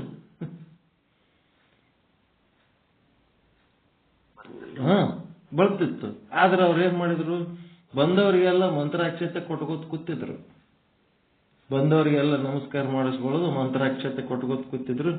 ಒಂದೇ ಸಲಕ್ಕ ಅದ್ರೊಳಗಿಂದ ಒಂದು ಮುಟಿಗೆ ಮಂತ್ರಾಕ್ಷತೆ ತಗೊಂಡು, ಸಾಸಿವೆ ಖಾಲಿ ಆಗ್ಯಾವ ತಗೋ ಇವು ಅಂತೇಳಿ ಗುರುಗಳು ಕನಕದಾಸರಿಗೆ ಕೊಟ್ರು. ಕನಕದಾಸರು ಏನ್ ಮಾಡಿದ್ರು, ಅದನ್ನು ಒಯ್ದು ಸೀದಾ ಭಟ್ಟಕ್ಕೆ ಕೊಟ್ರು, ಅಡಿಗೆ ಭಟ್ಟಕ್ಕೆ. ಅಡಿಗೆ ಭಟ್ಟಕ್ಕೆ ಕೊಟ್ಮೇಲೆ ಅಡಿಗೆ ಭಟ್ಟ ಅವು ತಗೊಂಡು ಅಡಿಗೆ ಹಾಕಿದ, ಅವು ಸಾಸಿವೆ ಆಗಿಬಿಟ್ಟು ಚಟ ಚಟ ಚಟ ಚಟ. ರಾಘವೇಂದ್ರ ಸ್ವಾಮಿಗಳ ಪವಾಡ. ಅವಾಗ ಏನಾಯ್ತು, ಅಡಿಗೆ ಆದ್ಮೇಲೆ ಊಟಕ್ಕೆ ಕೂತಾಗ ಈ ಚಾತುರ್ಮಾಸದೊಳಗ ಸಾಸಿವೆ ಬಳಸಬಾರದು ಅಂತ ಮಂತ್ರಾಲಯ ಮಠದವರ ಗುರುಗಳದೇ ಆದೇಶದ. ಇದೇನು ಮಠದೊಳಗಿನ ಅಡಿಗೆಗೆ ಸಾಸಿವೆ ಬಂದವಲ್ಲ. ಅಡಿಗೆ ಭಟ್ಟ ನಾನೇನೋ ಸಹಜವಾಗಿ ಸಾಸಿವೆ ಖಾಲಿ ಆಗ್ಯಾವ ಅಂದ. ಕನಕದಾಸರು ಹೋಗಿ ರಾಯರಿಗೆ ಕೇಳಿದ್ರು, ಅವರು ಪಾಠ ಕಳಿಸಿದ್ರು, ನಾವು ಹಾಕಿಬಿಟ್ಟೆವ ಅಂತ ಅವ ಅಡಿಗೆ ಭಟ್ಟ ಕಡಿಗೆ ಆಗಿಬಿಟ್ಟ. ಕನಕದಾಸರು ಅಂದ್ರು, ಭಟ್ರು ಕೇಳಿದ್ರು ಖಾಲಿ ಆಗ್ಯಾವತ್ತ, ಮತ್ತೆ ರಾಯರು ಏನಂತಾರ ಅಂತ ಕೇಳಿದ್ರು. ಮತ್ತೆ ರಾಯರು ಏನ್ ಕೊಟ್ರು, ಸಾಸಿವೆ ಖಾಲಿ ಆಗ್ಯಾವ ಅಂದ್ರೆ ಇವು ಒಯ್ದು ಹಾಕು ಅಂದ್ರು. ನಾನು ಒಯ್ದು ಭಟ್ರ ಕೈಯಾಗ ಕೊಟ್ಟೆ ಮಂತ್ರಾಕ್ಷತೆ, ಅವು ಸಾಸಿವೆ ಆಗಿಬಿಟ್ಟವ. ಅದು ಅಷ್ಟಕ್ಕೆ ಬಿಡ್ಲಿಲ್ಲ ಅವ್ರು. ಸಂಪ್ರದಾಯವಾದಿಗಳು ಬಿಡ್ತಾರೇನು? ಅವ್ರೇನ್ ಮಾಡಿದ್ರು, ಸಾಸಿವೆ ಉಣಬೇಡ ಅಂತೇಳಿ ಮಠದವರೇ ಸಾಸಿವೆ ಹಾಕಿದ್ರಿ ಹೆಂಗಿದು ಅಂತ ಹೇಳಿ ಗುರುಗಳಿಗೆ ಹೋಗಿ ಕೇಳಿದ್ರು. ಗುರುಗಳು ಹೇಳಿದ್ರು, ಯಾರೇ ಜನಸಾಮಾನ್ಯರು ಬಂದು ಸಾಸಿವೆ ಸುದ್ದಿ ಮಾತಾಡಿದ್ರಂದ್ರ ಸಾಸಿವೆ ಹಾಕಬೇಡ್ರಿ ಅಂತ ಹೇಳ್ತಿದ್ದೆ, ಮೊದಲಿನ ಸಂಪ್ರದಾಯ ಅಂತ. ನನಗೆ ಸಾಸಿವೆ ಕೇಳಿದವ್ರು ಯಾರು? ಎಂಥವ್ರು ಬಂದು ಕೇಳಿದ್ರು ನನಗೆ ಸಾಸಿವೆ? ಕನಕದಾಸರು ಕೇಳಿದ್ರು. ಕನಕದಾಸರು ಸಾಸಿವೆ ಕೇಳ್ಯಾರಂತಂದ ಮೇಲೆ ಆ ಸಂಪ್ರದಾಯಗಳೆಲ್ಲ ಬ್ರೇಕ್. ಅದಕ್ಕೆ ನಾವು ಸಂಪ್ರದಾಯ ಹೇಳಂಗಿಲ್ಲ. ಮಹಾತ್ಮರ ಒಂದು ವಾಣಿ ಬಂದತ್ನಾಗ ನಮ್ಮ ಸಂಪ್ರದಾಯದ ಕತೆ ಅವ್ರ ಮುಂದೆ ಬಿಚ್ಕೊಂಡು ಕುಂದ್ರಂಗಿಲ್ಲ. ಹಾಕ್ಬೇಕಷ್ಟೇ. ಅವ್ರ ಬಾಯಾಗ ಸಾಸಿವೆ ಬಂದದಂದ್ರೆ ಹಾಕ್ಬೇಕಷ್ಟೇ, ಹಾಕಿದ್ದು ಉಣಬೇಕಷ್ಟೇ. ಅದಕ್ಕೆ ಇನ್ನು ಮುಂದೆ ಮಠದೊಳಗೆ ಚಾತುರ್ಮಾಸದ ಸಮಯದಲ್ಲಿ ಸಾಸಿವೆ ಉಣಬಾರ್ದು ಅನ್ನೋಂಥದ್ದೊಂದೇನಿತ್ತಲ್ಲ ಪದ್ಧತಿ, ಆ ಪದ್ಧತಿ ತೆಗೆದು ಎಲ್ಲರೂ ಸಾಸಿವೆ ಹಾಕೊಂಡು ಅಡಿಗೆ ಮಾಡ್ಕೊಂಡು ಉಣ್ಣಬಹುದು. ಕನಕದಾಸರ ಒಂದು ಸ್ಮರಣೆ ಮಾಡಿ ಉಣ್ಣೋಣ. ಅದು ಏನಾಗ್ತದ, ಸಾಸಿವೆಯಲ್ಲಿ ಆ ಸಮಯದಲ್ಲಿ ಆ ಚಾತುರ್ಮಾಸದ ಆ ಪಿರಿಯಡ್ನೊಳಗೆ ಅದು ಉಂಡ್ರ ಅದು ಆರೋಗ್ಯಕ್ಕೆ ಹಾನಿ ಅಂತ ನಮಗೆ ಗೊತ್ತಿತ್ತು ಮೊದಲ. ಆದ್ರೆ ಈಗ ಕನಕದಾಸರು ಒಂದು ಆಶೀರ್ವಾದ ಆಗ್ಯದ ಅಂದ್ಮೇಲೆ ನಾವು ಚಾತುರ್ಮಾಸದೊಳಗೆ ಸಾಸಿವೆ ಉಂಡ್ರು ನಮ್ಮ ಆರೋಗ್ಯಕ್ಕೆ ಹಾನಿ ಆಗಲ್ಲ, ಅದು ಅಮೃತನೇ ಆತದತ್ತ ನಮಗೆ ನಂಬಿಕೆ ಅದ. ಯಾರು ಚಾತುರ್ಮಾಸದ ಸಾಸಿವೆ ಉಣ್ಣೋದು ಬಿಡಬೇಡ್ರಿ, ಎಲ್ಲರೂ ಉಂಡ್ರಿ ಅಂತ ಹೇಳ್ಬಿಟ್ರಿ. ಮಹಾತ್ಮರ ಬಾಯಿಲಿಂತ ವಿಚಾರಗಳು ಬಂದಾಗ ನಮ್ಮ ಸಂಪ್ರದಾಯಗಳು ಅವ್ರ ಮುಂದೆ ಬಿಚ್ಕೊಂಡು ಕುಂದಿರ್ಬಾರ್ದತ್ತ. ಅವ್ರು ಏನ್ ಹೇಳ್ತಾರೆ, ಜಸ್ಟ್ ಲಿಸನ್ ಅಂಡ್ ಫಾಲೋ ಅಷ್ಟೇ. ಕನಕದಾಸರು ಹೋಗಿ ಸೇವೆ ಮಾಡಕ್ಕಂತ ಅಡಿಗೆಗಂತ ನಿಂತವರು ಅವ್ರಿಗೆ ಅವ್ರು ಎಷ್ಟು ಗೌರವ ಕೊಡ್ತಿದ್ರು ರಾಘವೇಂದ್ರ ಸ್ವಾಮಿಗಳು. ಗೌರವ ಕೊಟ್ಟದಕ್ಕೆ ಇಂಥವೆಲ್ಲ ಆಗ್ತಾವ ಇಲ್ಲ. ಕನಕದಾಸ ಒಂದು ಸಾಸಿವೆ ಅಂದಾನಂದ್ರೆ ಮತ್ತೆ ದೂಸರ ಮಾತಾಡೋದಿಲ್ಲ, ಕೊಡಬೇಕಷ್ಟೇ, ಹಾಕಬೇಕು, ಉಣಬೇಕಷ್ಟೇ. ಹಂಗೆ ಇಲ್ಲಿ ನಮ್ಮ ಮನಸ್ಸು ಪವಿತ್ರವಾಗಿ ಉಳಿತದೆ. ಎಂಥ ಪ್ರಸಂಗಗಳು ಬಂದಾಗ್ಯೂ ಸಹಿತ, ಕೆಟ್ಟ ಪ್ರಸಂಗ ಬಂದರೂ ಸಹಿತ ಅವುದ್ರೊಳಗೆ ಎಲ್ಲದರೊಳಗಿಂದ ಪಾರಾಗ್ತೀವಿ. ಮತ್ತೆ ನಮ್ಮ ಮನಸ್ಸು ಪವಿತ್ರವಾಗಿ ಉಳಿತದೆ. ಮನಸ್ಸು ಪವಿತ್ರ ಆಗಿರ್ಬೇಕಾದ್ರೆ ಏನ್ ಸೂತ್ರ ಕೊಟ್ರಿ ಇವರು? ನಮ್ಮ ಮನಸ್ಸು ನಿರ್ಮಲವಾಗಿ ಇರಬೇಕು, ನಿಶ್ಚಲವಾಗಿರ್ಬೇಕಾದ್ರೆ ಪರಮಾತ್ಮ ನಮ್ಮ ಒಳಗೂ ಮತ್ತು ಹೊರಗೂ ತುಂಬಿಕೊಂಡಿದ್ದಾನೆ ಎಂಬ ಜ್ಞಾನ ನಮಗ ಇರಬೇಕು. ಆ ಅರಿವು ಎಲ್ಲಿ ತನಕ ಇರ್ತದ ಅಲ್ಲಿ ತನಕ ನಮ್ಮ ಮನಸ್ಸು ಪವಿತ್ರವಾಗಿ ಉಳಿತದ. ಮತ್ತೆ ಸಂಸಾರ ಬಂಧನ ಕಡಿದು ಬೀಳುವುದು. ಸಂಸಾರ ಬಂಧನ ಏನಾಗ್ತದ, ತಾನೇ ಉದುರಿ ಬಿಡ್ತದ. ಈಗ ಗಾಯ ಒಳಗ್ಲಿಂತ ಮೈದಂಗ ಮೈದಂಗ ಮೈದಂಗ ಮೈದಂಗ ಅದು ಮ್ಯಾಲಿಂದ ಹಕ್ಕಳಿ ತಾನೇ ಉದುರಿ ಬೀಳ್ತದ ಇಲ್ಲ? ಏನ್ ಹಂಗೆ ಹಿಡ್ಕೊಂಡು ಕುಂದಿರ್ತದ? ಒಳಗೆ ಗಾಯ ಹಸಿ ಇತ್ತು ಅಂತಂದ್ರೆ ಅದು ಹಿಡ್ಕೊತದ, ಒಳಗೆ ಗಾಯನೇ ಹಸಿ ಇಲ್ಲ ಅಂತಂದ್ರೆ ತಾನೇ ಉದಿರಿ ಹೋಗ್ಬಿಡ್ತದಿಲ್ಲ ಹಕ್ಕಳಿ. ಹಂಗಿದು ಸಂಸಾರ ಅನ್ನೋ ಹಕ್ಕಳಿ ತಾನೇ ಉದಿರಿ ಬೀಳ್ತದ. ಸಂಸಾರ ಅನ್ನೋ ಹಕ್ಕಳಿ ಉದಿರಿ ಬಿದ್ಮೇಲೆ ಮತ್ತೆ ಅಲ್ಲಿ ಮಲ ಮತ್ತದಿರ್ತದನ್ರಿ ಗಾಯದಲ್ಲಿ, ನಿಶ್ಚಿಂತೆ ಆಗಿಬಿಡ್ತೀವಿ. ಅದಕ್ಕೇನಂತಾರ, ಚಿರಂತನ ಆನಂದ ಪ್ರಾಪ್ತವಾಗುತ್ತದೆ. ಏನು ಸೂತ್ರ ಕೊಟ್ಟಾನ, ಏನು ಸೂತ್ರ ಕೊಟ್ಟಾನ? 4 ಸಾಲು ಪರಮಾತ್ಮನನ್ನ ಸ್ಮರಿಸಿ 7 ಶ್ಲೋಕಗಳಲ್ಲಿ ಪರಮಾತ್ಮನ ಅನಂತ ಲೀಲೆಗಳನ್ನ ಹೇಳಿ, ಅಂತ ಒಬ್ಬ ಪರಮಾತ್ಮ ನಮ್ಮ ಒಳಗೂ ಅದನ ಹೊರಗೂ ಅದನ ಅಂತ ಅರಿವಿನಲ್ಲಿ ಇದ್ದೇವಂತಂದ್ರೆ ನಮ್ಮ ಮನಸ್ಸು ನಿರ್ಮಲವಾಗಿರ್ತದೆ, ನಿಶ್ಚಲವಾಗಿರ್ತದೆ.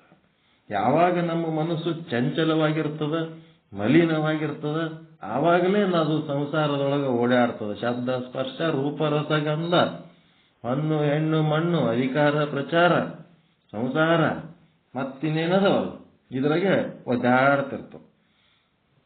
ಯಾವಾಗ ಇದು ನಿಶ್ಚಲ ಆಯ್ತು, ನಿರ್ಮಲ ಆಯ್ತು ಅಂತಂದ್ರೆ ಆವಾಗ ಸಂಸಾರ ಬಂಧನ ಉದಿರಿ ಬೀಳುತ್ತದೆ, ಚಿರಂತನವಾದ ಆನಂದ ಉಂಟಾಗುತ್ತದೆ. ಹಕ್ಕಳಿನ ಉದಿರಿ ಬಿದ್ದ ಮೇಲೆ ಆನಂದ ಇರ್ಲಾರ್ದು ಏನಾಗ್ತದೆ? ಮತ್ತ ಅದಕ್ಕೆ ಮಲ ಮಚ್ಚದ್ ಬೇಡ, ಏನು ಬೇಡ, ಅದ್ರ ಮೇಲೆ ನೀರು ಎಷ್ಟರೆ ಹಾಕ್ರಿ ಏನಾಗಂಗಿಲ್ಲ. ಗಾಯ ಇದ್ದಾಗ ನೀರು ಹಾಕಿದ್ರೆ ಇನ್ನೊಂದಿಟ್ಟು ಇನ್ಫೆಕ್ಷನ್ ಆಗ್ತದೆ, ಇನ್ನೊಂದಿಟ್ಟು ಕೊಳತು ಬಿಡ್ತದೆ. ಗಾಯ ಆರಾಮಾದ್ಮೇಲೆ ನೀರು ಹಾಕಿದ್ರೆ ಚಿರಂತನ ಆನಂದ. ಏಟರೆ ನೀರು ಹಾಕ್ರಿ, ಈ ಬಿಸಿಲಿಗೆ ಹೋರಿ ಏನೇನು ಆಗಂಗಿಲ್ಲ, ಅಂತ ಒಂದು ಆನಂದ ಉಂಟಾಗ್ತದೆ. ಇದಕ್ಕೆ ಏನಂತಾರ? ಸ್ವಾಭಾವಿಕ ಮನೋತ್ತಮಂ. ಮುಂದೆ ಮಹೇಶಾಯ ಮಹಾದೇವಾಯ ಅಂದ್ರೆ ಏನಪ್ಪ ಅಂದ್ರೆ, ಪರಮಾತ್ಮನು ನಮ್ಮ ದೇಹದಲ್ಲಿ ಅಂತರ್ಯಾಮಿಯಾಗಿ, ಒಳಗ ಅಂತರ್ಯಾಮಿಯಾಗದನ. ಬ್ರಹ್ಮಾಂಡದೊಳಗಿದ್ದಾಗ ಏನಂತಾರ ಅವನಿಗೆ? ಹಿರಣ್ಯ ಗರ್ಭ ಅಂತಾರ ಅವನಿಗೆ. ಪಿಂಡಾಂಡದೊಳಗ ಅಂತರ್ಯಾಮಿ, ಬ್ರಹ್ಮಾಂಡದೊಳಗ ಹಿರಣ್ಯ ಗರ್ಭನಾಗಿ ಏನ್ ಮಾಡ್ತಾನ? ಬ್ರಹ್ಮಾಂಡದ ಕೆಲಸಗಳು ಏನೇನು ನಡಿಬೇಕು ಅಲ್ಲಿ ಪ್ರೇರಣೆ ಕೊಡ್ತಾನ, ಪಿಂಡಾಂಡದೊಳಗೆ ಏನೇನು ಕೆಲಸ ನಡಿಬೇಕು ಇಲ್ಲಿ ಪ್ರೇರಣೆ ಕೊಡ್ತಿರ್ತಾನ. ಬ್ರಹ್ಮಾಂಡದೊಳಗಿನ ಪ್ರೇರಣೆಗೆ ಯಾರು ಜವಾಬ್ದಾರಿ? ಹಿರಣ್ಯಗರ್ಭ. ಪ್ರತಿದಿನ ಬೆಳಿಗ್ಗೆ ಸೂರ್ಯ ಪೂರ್ವದಲ್ಲಿ ಮೂಡಬೇಕು, ಸಂಜೆಗೆ ಪಶ್ಚಿಮದಲ್ಲಿ ಮುಳುಗಬೇಕು. ಹಿರಣ್ಯಗರ್ಭ ಮಾಡೋ ಕೆಲಸಗಳಿವೆಲ್ಲ ಅವನ ಪ್ರೇರಣೆಯಂತೆ ಇದು ನಡೀತಿರ್ತದ. ಎಷ್ಟು ಶಾಖ, ಎಷ್ಟು ಗಾಳಿ, ಎಷ್ಟು ಬಿಸಿಲು, ಏನು, ಯಾವ ಬೀಜ, ಯಾವ ಮಳೆ, ಯಾವ ಮಣ್ಣು, ಯಾವ ಗೊಬ್ಬರ, ಯಾವ ನದಿ ಎಷ್ಟು ಹರಿಬೇಕು, ಎಲ್ಲಿ ಹರಿಬೇಕು, ಎಷ್ಟು ಬೀಜ ಮೊಳಕೆ ಹೊಡಿಬೇಕು, ಏನು ಬೆಳಿಬೇಕು, ಏನು ಉಳಿಬೇಕು, ಏನು ಕೊಳಿಬೇಕು, ಎಲ್ಲ ಒಟ್ಟು ಹಿರಣ್ಯಗರ್ಭನ ಕೆಲಸ. ಇಲ್ಲಿ ಪಿಂಡಾಂಡದೊಳಗ ಇವನೊಳಗ ಏನೇನದವ? ಜಾಗ್ರ, ಸ್ವಪ್ನ, ಸುಷುಪ್ತಿಗಳು, ರಕ್ತ ಪರಿಚಲನೆ, ಮತ್ತೇನದ ಶ್ವಾಸೋಚ್ಛ್ವಾಸ, ಮತ್ತಿನ್ನೇನು ಶರೀರದೊಳಗಿರುವಂತ ಎಲ್ಲಾ ಫಂಕ್ಷನ್ಗಳು, ಇವನೇನ್ ಮಾಡ್ತಾನ? ಅಂತರ್ಯಾಮಿಯಾಗಿ ಒಳಗೆ ಪ್ರೇರಣೆ ಮಾಡ್ತಾನ. ಮತ್ತೆ ಏನೇನು ಅವನ ಕರ್ಮಾನುಸಾರ ಏನೇನು ಭೋಗಗಳಿರ್ತಾವ ಆ ಭೋಗಗಳನ್ನ ಅನುಭವಿಸ್ಲಕ್ಕ ಹಚ್ಚತಾನ. ಎಲ್ಲಿಗೆ ಹೋಗ್ಲಕ್ಕ, ಬರ್ಲಕ್ಕ, ಮಾಡ್ಲಕ್ಕ, ಮಾತಾಡ್ಲಕ್ಕ ಎಲ್ಲ ಅವಂದೇ ಪ್ರೇರಣೆ ಇರ್ತದ. ತೇನವಿನ ತೃಣಮಪಿ ನ ಚಲತಿ. ಆತನ ಕರುಣೆ ಇರ್ಲಾರ್ದೆ ಒಂದು ಹುಲ್ಲು ಕಡ್ಡಿ ಸಹಿತ ಅಳ್ಳಾಡಂಗಿಲ್ಲ. ಅವನು ಬ್ರಹ್ಮಾಂಡದೊಳಗ ಮತ್ತು ಪಿಂಡಾಂಡದೊಳಗ ತುಂಬಿ ತುಳುಕ್ತಾ ಅಲ್ಲಿ ಏನ್ ಮಾಡ್ತಾನ, ಏನು ನಡಿಬೇಕಂತ ಎಲ್ಲ ಪ್ರೇರಣೆಗಳು ಅವನೇ ಕೊಡ್ತಿರ್ತಾನ. ಹಿಂಗಾಗಿ ಅವ ಎಲ್ಲ 84 ಲಕ್ಷ ಜೀವರಾಶಿಗಳ ಪಿಂಡಾಂಡಗಳಲ್ಲಿಯೂ ಮತ್ತು ಹೊರಗ ಎಲ್ಲೆಲ್ಲಿ ಪೃಥ್ವಿ, ಅಪ್ಪು, ತೇಜ, ಆಕಾಶ, ವಾಯು, ಮತ್ತೆ ಮಾಯೆ, ಆಮೇಲೆ ಮತ್ತಿನ್ನೇನದ, ಏನೇನದ, ಏನೇನಿಲ್ಲ ಎಲ್ಲದ್ರೊಳಗೂ ಅವನೇ ತುಂಬಿ ತುಳುಕ್ಲಕತ್ತಾನಲ್ಲ. ಹಿಂಗಾಗಿ ಅವನಿಗೆ ಏನಂತಾರಂದ್ರ ಎಲ್ಲಾ ಕಡೆ ಸರ್ವವ್ಯಾಪಕವಾಗಿರುವಂತ ಪರಮಾತ್ಮನಿಗೆ ಮಹೇಶ ಅಂತ. ಮಹೇಶ ಮಹಾದೇವ. ಇದ್ರಾಗದಲ್ಲ ಮಹೇಶಾಯ. ಮಹೇಶಾಯ ಒಳಗಿದ್ದು ಪ್ರೇರಣೆ ಮಾಡವನು. ಮತ್ತೆ ಅವನೇನ್ ಮಾಡ್ತಾನ? ಹಿರಣ್ಯ ಗರ್ಭನಾಗಿ ಬ್ರಹ್ಮಾಂಡದಲ್ಲಿ ಹಿರಣ್ಯ ಗರ್ಭನಾಗಿ ಪಿಂಡಾಂಡದಲ್ಲಿ ಅಂತರ್ಯಾಮಿಯಾಗಿ ಇರೋದರಿಂದ ಅವನು ಮಹೇಶ. ಮತ್ತು ಸರ್ವ ವಸ್ತು ಪ್ರಕಾಶಕನಾಗಿರುವುದರಿಂದ ಅವ ಮಹಾದೇವ. ಎಲ್ಲಾ ವಸ್ತುಗಳಿಗೆ ಅವನೇನಾತನ? ಪ್ರಕಾಶಕ. ಅಂದ್ರೆ ಏನು? ಎಲ್ಲದ್ರೊಳಗ ಬ್ರಹ್ಮಾಂಡ ಪಿಂಡಾಂಡ ಎಲ್ಲದ್ರೊಳಗ ಇದ್ದು ಅವಕ್ಕ ಹೆಂಗ್ ನಡಿಬೇಕಂತೇಳಿ ಪ್ರೇರಣೆ ಕೊಡ್ತಾನಲ್ಲ. ಈಗ ನಿಮ್ಗೇನ್ ಪ್ರೇರಣೆ ಕೊಡ್ಲಕತ್ತಾನೀಗ? ನಾ ಏನ್ ಹೇಳಕತ್ತೀನಿ ಅದು ಕೂತಿ ಕೇಳತ್ತ ನಿಮಗ್ ಪ್ರೇರಣೆ ಕೊಟ್ಟಾನ. ಹೌದಿಲ್ಲ? ಪರಮಾತ್ಮ ಈಗ ನಿಮಗ್ ಪ್ರೇರಣೆ ಕೊಡ್ಲಾರ್ದೆ ನೀವೇನ್ ಕುಂದ್ರಲಕ್ ಸಾಧ್ಯ? ಅದು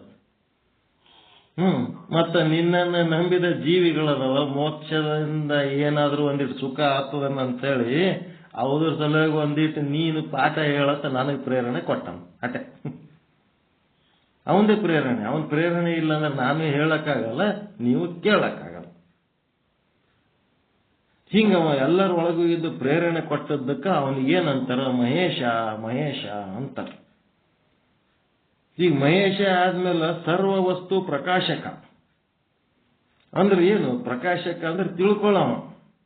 ನಾನು ಹ್ಯಾಂಗ್ ಹೇಳಕತ್ತೀನಿ, ಏನ್ ಹೇಳಕತ್ತೀನಿ, ಏನ್ ಉದ್ದೇಶ ಇಟ್ಕೊಂಡು ಹೇಳಕತ್ತೀನಿ, ನೀವ್ ಹೆಂಗ್ ಕೇಳಕತ್ತೀರಿ, ಏನ್ ಉದ್ದೇಶ ಇಟ್ಕೊಂಡು ಕೇಳಕತ್ತೀರಿ, ನಿಮ್ಮನ್ನ ನಮ್ಮನ್ನ ಎಲ್ಲ ನಾ ಹೇಳೋ ವಿಷಯವನ್ನ ಎಲ್ಲವನ್ನು ಅರಿತಾ ಇದ್ದಾನೆ. ಎಲ್ಲವನ್ನು ಅರಿತಾ ಇದ್ದಾನೆ. ಈ ಒಂದು ಸಿದ್ಧಾಂತ ಏನ್ ಹೇಳಕತ್ತೀವಿ ಇದು ಎಷ್ಟು ಶ್ರೇಷ್ಠ ಅದ, ಎಂತ ವಿಚಾರ ಮಾಡ್ಲಕತ್ತಾರ, ಎಂತ ಕೆಲಸ ಮಾಡ್ಲಕತ್ತಾರ ಅಂಥೇಳಿ ಎಲ್ಲವನ್ನ ತಿಳ್ಕೊಳಕತ್ತಾನ. ಸರ್ವವಸ್ತು ಪ್ರಕಾಶಕ ಎಲ್ಲವನ್ನು ತಿಳ್ಕೊಳಕತ್ತ.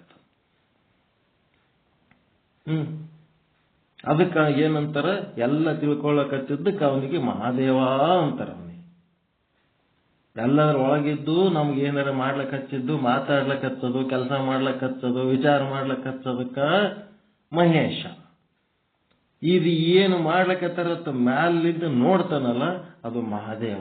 ಒಳಗೆ ಕೂತು ಮಾಡ್ಲಕ್ ಹಚ್ಚಿದವನು ಅವನೇ, ಮ್ಯಾಲ ಕೂತು ನೋಡ್ಲಕ್ ಹಚ್ಚವನು ಅವನೇ. ಹೆಂಗದ?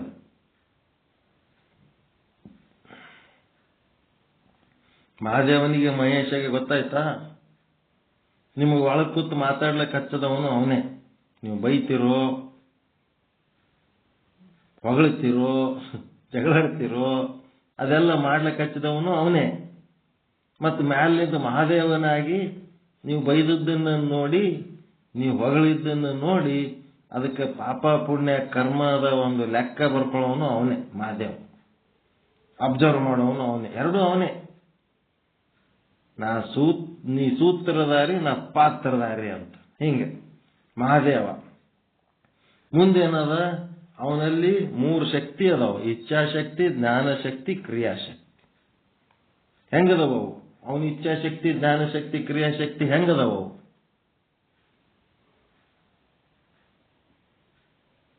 ನಿಷ್ಕಿಂಚಿತ್ ಅದಾವ. ನಿಷ್ಕಿಂಚಿತ್.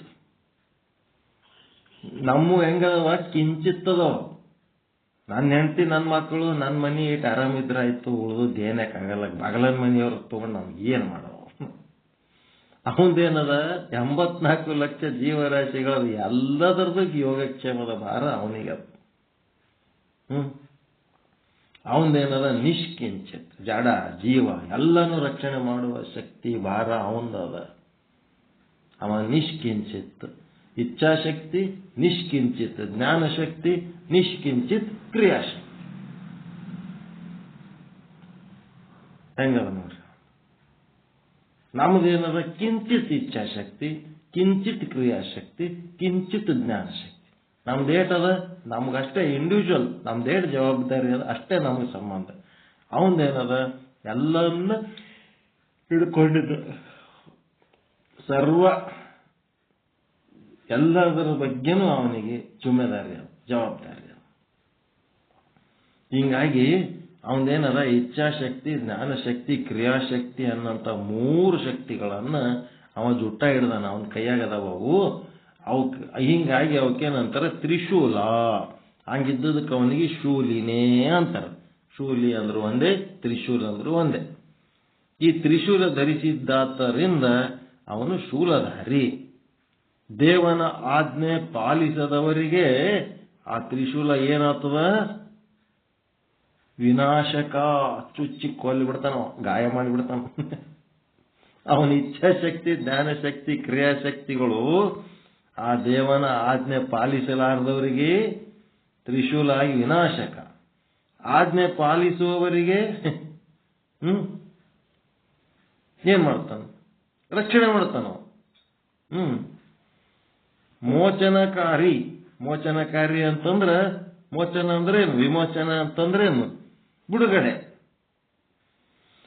ಮೋಕ್ಷ. ಯಾರು ಅವನ ಆಜ್ಞೆ ಪಾಲಿಸ್ತಾರ, ಅವನ ವಿಚಾರದಂತೆ ಇವರು ನಡ್ಕೋತಾರ. ಅವ ಇಟ್ಟಂಗಿರ್ಬೇಕು, ಅವ ನುಡಿಸಿದಂಗ ನುಡಿಬೇಕು, ಅವನು ನಡೆಸಿದಂಗ ನಡಿಬೇಕು. ಅವನ ಇಚ್ಛೆಯಂತೆ ನಡೆದರೆ ಅವನೇನಾತನ? ಮೋಚನಕಾರಿ. ಮೋಚನಕಾರಿ ಅಂದ್ರೆ ಮೋಕ್ಷದಾತ. ಆ ತ್ರಿಶೂಲನೇ ಮೋಕ್ಷ ಕೊಡ್ತದ. ಅವನ ಇಚ್ಛಾಶಕ್ತಿ, ಜ್ಞಾನಶಕ್ತಿ, ಕ್ರಿಯಾಶಕ್ತಿ ನಮಗೆ ಮೋಚನಕಾರಿ ಆಗ್ಬೇಕಾದ್ರ ನೀನ್ ಇರಿಸಿದಂತೆ ಇರುವೆನಯ್ಯ, ನೀ ನುಡಿಸಿದಂತೆ ನುಡಿವೆನಯ್ಯ, ನೀ ನಡೆಸಿದಂತೆ ನಡೆವೆನಯ್ಯ, ಎನ್ನೊಳಗೇನು ಸ್ವತಂತ್ರತೆ ಉಂಟಯ್ಯ, ಕೂಡಲ ಸಂಗಮ ದೇವ, ತಂದೆ ನೀನು, ತಾಯಿ ನೀನು, ಬಂಧು ನೀನು, ಬಳಗ ನೀನು, ನನಗೆ ನೀನಲ್ಲದೆ ಮತ್ತಾರು ಇಲ್ಲವಯ್ಯ, ಹಾಲಲ್ಲದ್ದು ನೀರಲ್ಲದ್ದು ನಿನ್ನ ಧರ್ಮವಯ್ಯ. ಹಿಂಗೆ ಯಾರಂತಾರ? ಅವರಿಗೆ ಮೋಚನಕಾರಿ ಅಂದ್ರ ಮೋಕ್ಷ ಪ್ರಾಪ್ತಿ, ಪರಮಾನಂದ ಪ್ರಾಪ್ತಿ, ಸರ್ವ ದುಃಖ ನಿವೃತ್ತಿ. ಅದನ್ನ ಬಿಟ್ಟು ಇದೆಲ್ಲ ನಾನು, ನನ್ನದು, ನಾನು, ನನ್ನದು, ನನ್ನಿಂದ, ನನಗಾಗಿ, ನನ್ನಲ್ಲಿ ಅಂತ ಹೇಳಿ ಯಾರು ಇದ್ರೊಳಗೆ ಗುದ್ದಾಡ್ತಿರ್ತಾರಲ್ಲ ಅವ್ರಿಗೇನ್ ಮಾಡ್ತದನ ಪರಮಾತ್ಮ ಅಂದ್ರ ವಿನಾಶ ಮಾಡ್ತಾನ. ನಾನು ನಾನು ಅನ್ನೋರಿಗೆ. ಇಂತು ಶೂಲಿನ್ ಎನಿಸಿದ. ಶೂಲಿನ್ ಅಂತದಲ್ಲ ಅದರೊಳಗೆ ಶಬ್ದ. ಮಹಾದೇವಾಯ ಶೂಲಿನೇ ನಮಸ್ತಸ್ಮೈ ಅಂತಂದ್ರೆ ಅಂತ ಒಂದು ಮೋಚನಕಾರಿ ಪರಮಾತ್ಮನಿಗೆ ಅಂತ ಒಂದು ಮಹಾದೇವನ ವಿಧಾನವುಳ್ಳ ಪರಮಾತ್ಮನಿಗೆ, ಅಂತ ಒಂದು ಮಹೇಶ ನಾಮವುಳ್ಳ ಪರಮಾತ್ಮನಿಗೆ ನಾನು ನನ್ನೊಳಗ ಒಳಗ ಹೊರಗ ಅದನಂತೇಳಿ ನಾನು ಗಟ್ಟಿಯಾಗಿ ತಿಳ್ಕೊಂಡು ಅವನಿಗೆ ನಮಸ್ಕಾರ ಮಾಡ್ತೀನಿ ಅಂತ. ನಿಯಾಮಕ ಪ್ರಭುವಾದ ಮಹಾದೇವನಿಗೆ ವಂದನೆ. ಇಲ್ಲಿ ಎಲ್ಲಿ ಆಯ್ತಪ್ಪ ಅಂದ್ರೆ ಶಿವಸ್ತುತಿ ಮುಕ್ತಾಯ ಆಯ್ತು. ನಾಳೆಗೆ ಶಕ್ತಿ ಸ್ತುತಿ. ಬ್ರಹ್ಮಂದು ಮುಗೀತೀಗ, ನೆಕ್ಸ್ಟ್ ಬ್ರಹ್ಮಾಂಡದ್ದು. ಬ್ರಹ್ಮಾಂಡ ಪಿಂಡಾಂಡ. ಬ್ರಹ್ಮ ಕೂಟಸ್ಥ, ಒಳಗದನಂತಂದ್ರೆ ಕೂಟಸ್ಥ, ಹೊರಗದನಂತಂದ್ರೆ ಬ್ರಹ್ಮ. ಬ್ರಹ್ಮನ ಕಥೆ ಮುಗಿತೀಗ. ಈ ಬ್ರಹ್ಮಾಂಡ ಪಿಂಡಾಂಡಗಳು ಹೆಂಗ್ ಕೆಲಸ ಮಾಡ್ತಾವ? ಆ ಮಾಯೆ ಮತ್ತೆ ಇನ್ನ ಏನಂತೀರಿ ಅದಕ್ಕ? ನಮ್ಮ ಒಳಗಿಂದಕ್ಕೆ ಏನಂತೀರಿ? ಮಾಯೆ. ಇದ್ರೊಳಗಿನ ನಮ್ಮ ಪಿಂಡಾಂಡದೊಳಗಿರೋದಕ್ಕೆ ಏನಂತೀರಿ? ಅವಿದ್ಯೆ, ಅಜ್ಞಾನ ಏನದಲ್ಲ, ಇದು ಹೆಂಗೆ ಕೆಲಸ ಮಾಡ್ತದ? ಪ್ರಕೃತಿ ಅಂತೇನಂತೀರಲ್ಲ, ಇದ್ರ ಕೆಲಸ ಹೆಂಗ ಅನ್ನೋದು 5 ಶ್ಲೋಕಗಳ ಮೂಲಕ ತಿಳಿಸ್ತಾರ. ಅದು ಏನ್ ಹೇಳ್ತಾರ, ಹೆಂಗ್ ಹೇಳ್ತಾರ, ನಾಳೆ ನೋಡೋಣ. ಸಂಪೂರ್ಣ ಅರ್ಥ ಆಯ್ತಾ ಇದು? ಯತ್ರ ವಿಶ್ರಾಮ್ಯಾತೀಶತ್ವಂ ಸ್ವಾಭಾವಿಕ ಮನುತ್ತಮಂ ನಮಸ್ತಸ್ಮೈ ಮಹೇಶಾಯ ಮಹಾದೇವಾಯ ಶೂಲಿನೇ. 10 ಸಾರಿ ಈ ಶ್ಲೋಕ ಓದ್ರಿ. ಒಂದು ಅಕ್ಷರ ಬಿಡ್ಲಾರ್ದಂಗ, ಒಂದು ಶಬ್ದ ಬಿಡ್ಲಾರ್ದಂಗ, ಒಂದು ವಾಕ್ಯ ಬಿಡ್ಲಾರ್ದಂಗ ಪ್ರತಿಯೊಂದರ ಅರ್ಥ ತಿಳ್ಕೋಬೇಕು. ನಿಮಗೇನಾದ್ರು ತಿಳಿದಿಲ್ಲ ಅಂತಂದ್ರೆ 10 ಸಾರಿ ಆದರೂ ಕೇಳಿ ಅದನ್ನ ತಿಳ್ಕೊಳ್ಳಾರ್ದೆ ಬಿಡಬೇಡ್ರಿ. Don't kill your doubts within your self.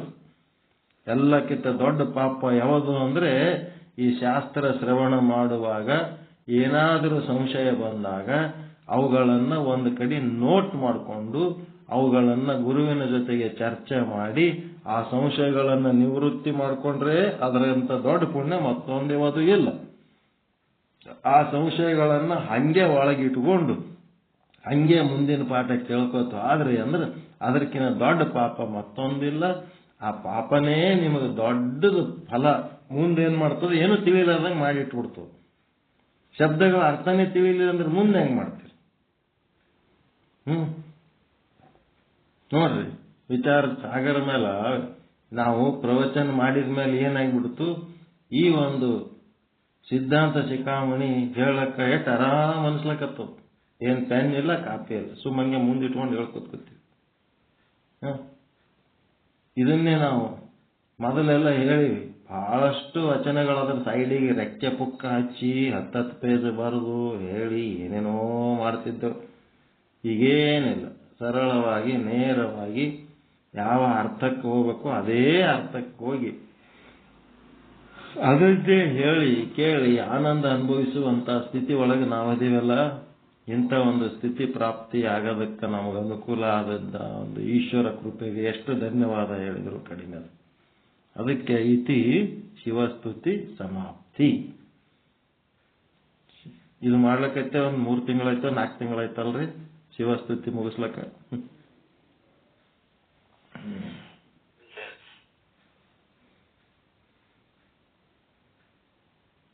ಚಲೋ ಅನಿಸ್ತಾ ಇವತ್ತಿನ ಶ್ಲೋಕದ ಅರ್ಥ? ಸಾಧನೆಗೆ ಅನುಕೂಲ ಆಗಂತ ರೀತಿಯಲ್ಲಿ ಈ ಗ್ರಂಥ ರಚನೆ ಮಾಡ್ಯಾರ ಸಿದ್ದೇಶ್ವರ ಸ್ವಾಮೀಜಿಯವರು. ನಿಶ್ಚಲ ಚಿತ್ತ ನಿರ್ಮಲ ಚಿತ್ತ ಹೆಂಗ ಆಗ್ತದಪ್ಪ ಅಂದ್ರ, ನಮ್ಮ ಒಳಗೂ ಹೊರಗೂ ಪರಮಾತ್ಮ ಅದನ್ನನ್ನೋದು ಒಂದು ಅರಿವಿನಾಗ ಇರಬೇಕಷ್ಟೇ. ಅವ ಅದನ್ನನ್ನೋದು ಅರಿವು ಇಲ್ಲ, ಮರಿವಿನಾಗ ಹೋಗ್ಬಿಟ್ಟೆವ ಅಂತಂದ್ರೆ ಚಂಚಲ ಚಿತ್ತ ಮಲಿನ ಚಿತ್ತ. ಅದು ನಮ್ಗೇನ್ ಮಾಡ್ತದೆ? ವಿಷಯ ಸಮ್ಮುಖಿ ಆಗ್ತದೆ, ಆತ್ಮ ವಿಮುಖಿ ಆಗ್ತದೆ, ಅದು ಬಂಧನಕಾರಿ ಆಗ್ತದೆ, ಮೋಕ್ಷದ ಒಂದು ಸ್ಥಿತಿ ಕಳ್ಕೊಂಡ್ಬಿಡ್ತೀವಿ. ಅದಕ್ಕೆ ಅವ ಅದನ್ನ ಪರಮಾತ್ಮ ಅದನ್ನ ಅಂತ ಒಂದಿಷ್ಟು ನೀವು ನಿಶ್ಚಯ ಜ್ಞಾನ ಮಾಡ್ಕೊಂಡ್ರಿ ಅಂತಂದ್ರೆ ಆತ್ಮ ಸಮ್ಮುಖಿಯಾಗಿ ಸಂಸಾರ ಎನ್ನುವ ಅಕ್ಕಳೆ ತಾನೇ ಉದುರಿ ಬೀಳುತ್ತದೆ, ಪರಮಾನಂದ ಪ್ರಾಪ್ತಿ ಆಗ್ತದ, ಶಾಶ್ವತವಾದ ಆನಂದ ಪ್ರಾಪ್ತಿ ಆಗ್ತದ ಅನ್ನೋಂಥ ವಿಚಾರ, ಅದ್ಭುತವಾದ ವಿಚಾರ ಇವತ್ತು ನಾವು ತಿಳ್ಕೊಂಡದ್ದು. ಸರಳವಾಗಿರೋದು, ಅದ್ಭುತವಾಗಿರೋದು. ಸರಳ ಮತ್ತು ಅದ್ಭುತ ಎರಡು ಅದಲ್ರಿ ಈ ಮಾತು. ಅವ ಅದನ್ನ ತಿಳ್ಕೊರಿ ಸಾಕಷ್ಟೇ. ಅರಿವಿನಾಗಿರಷ್ಟೇ ಸಾಕು, ಉಳಿದದ್ದೆಲ್ಲ ತಾನೇ ಚಲೋ ಆಗ್ತದಂತ. ಅವ ಅದನ್ನದೇ ಮರೆತು ನೀವು ಏನೇನರೇ ಮಾತಾಡ್ತೀರಿ, ಏನೇನರೇ ಮಾಡ್ತೀರಿ, ಏನೇನರೇ ಆಲೋಚನೆ ಮಾಡಿ ಅಂಥವರೇ ಭಾವನೆ ತಾಳ್ತಿರಲ್ಲ, ಅಲ್ಲಿ ನೀವು ಕಷ್ಟಕ್ಕೀಡಾಗ್ತೀರಿ ಅಂತೆ. ಎಲ್ಲರಿಗೂ ಒಳಿತಾಗಲಿ, ಎಲ್ಲರಿಗೂ ಶುಭವಾಗಲಿ. ಪರಮಾನಂದ ಪ್ರಾಪ್ತಿ ಭವ, ಸರ್ವ ದುಃಖ ನಿವೃತ್ತಿ ಭವ, ಇಷ್ಟಾರ್ಥ ಸಿದ್ಧಿರಸ್ತು, ಯಶಸ್ವಿ ಭವ, ಯಶಸ್ವಿ ಭವ. ಜಯ ಶುದ್ಧ ಬ್ರಹ್ಮ, ಜಯ ಜಯ ಶುದ್ಧ ಬ್ರಹ್ಮ, ಜಯ ಶುದ್ಧ ಬ್ರಹ್ಮ, ಜಯ ಜಯ ಶುದ್ಧ ಬ್ರಹ್ಮ. ಓಂ ಶಾಂತಿ ಶಾಂತಿ ಶಾಂತಿ. ಶರಣು ಶರಣಾರ್ಥಿ, ಶರಣು ಶರಣಾರ್ಥಿ. ನಾಳೆಯಿಂದ ಏನ್ ಮಾಡಬೇಕು? ಈ 7 ಶ್ಲೋಕಗಳು, ಶಿವಸ್ತುತಿ ಶ್ಲೋಕಗಳನ್ನು ಅನ್ಬೇಕು. ಒಬ್ರು ಯಾರೇ ಪ್ರತಿನಿತ್ಯ ಶಿವಸ್ತುತಿ ಶ್ಲೋಕಗಳು ಹೇಳಬೇಕು. ನಮ್ಮ ಪಾಠ ಚಾಲು ಆಗೋದಕ್ಕಿಂತ ಮೊದಲು. ಮತ್ತೆ ಶಕ್ತಿ ಸ್ತುತಿ ಮುಗಿತು ಅಂದ್ರೆ ಶಕ್ತಿ ಸ್ತುತಿ ಶ್ಲೋಕಗಳು ಹೇಳಬೇಕು. ಎಲ್ಲ ಹೇಳೋದು ಕೇಳೋದು ರೂಢಿ ಆಗ್ಬೇಕು. ಬರೇ ಶ್ಲೋಕ ನಾವು ಒಬ್ಬನೇ ಹೇಳಿಕೆ ಏನೋ ಒಂದು ಹೇಳಿ ಎದ್ದು ಅದರ ಮುಂದೆ ನೀವು ಅದನ್ನೆಲ್ಲ ಮರ್ತು ಬಿಡ್ತೀರ. ಆ ಶ್ಲೋಕಗಳು ಮೇಲ ಮೇಲ ಅಂತ ಇದ್ದೀರಂದ್ರೆ ಅದರ ಅರ್ಥಗಳು ನಿಮಗೆ ಮತ್ತೆ ಮತ್ತೆ ಅನುಭವಕ್ಕೆ ಬರ್ತಿರ್ತದೆ. ಫಸ್ಟಿಗೆ ಅಂತೀರ ಅದು ಫಸ್ಟಿಗೆ ನೀವು ಏನಾರ ಅನ್ಕೊಳ್ರಿ, ನಮ್ಮದು ಚಾಲು ಆಗಾಗ ಶಿವಸ್ತುತಿ ಮಾಡಕತ್ರಿ.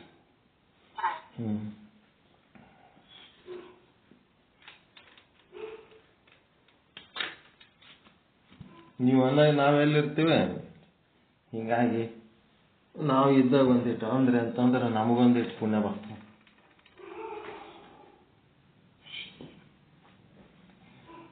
ಮತ್ತೆ ಬೆಳಗ್ಗೆ ಹೇಳ್ಬೇಕು, ಟೈಮ್ ಆಗ್ಯದ. ಎಲ್ಲರಿಗೂ ಒಳ್ಳೆ. ಹ್ಞೂ ರೀ, ಆಯ್ತಾಯ್ತು. ಎಲ್ಲರಿಗೂ ಶರಣು ಶರಣಾರ್ಥಿ, ಶರಣು ಶರಣಾರ್ಥಿ.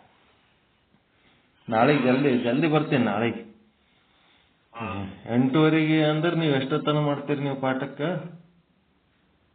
10 ಗಂಟೆಗೆ ಕ್ಲೋಸ್ 10ಕ್ಕೆ ಮಾಡೋದು. ನಾನು ಎಷ್ಟಕ್ಕೆ ಬರಬೇಕು?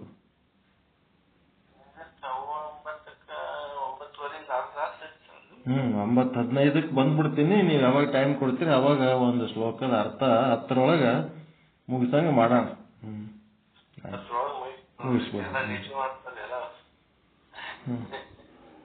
ಇದು ಕೇಳ್ಕೋತ ನಿದ್ದೆ ಮಾಡಿದ್ರು ಅದನ್ನು ಚಲೋನೆ.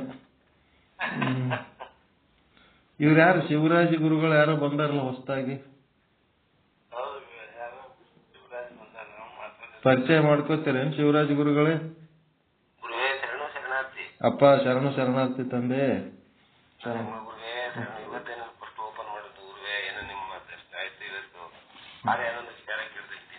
ಹೌದಲ್ರಿ?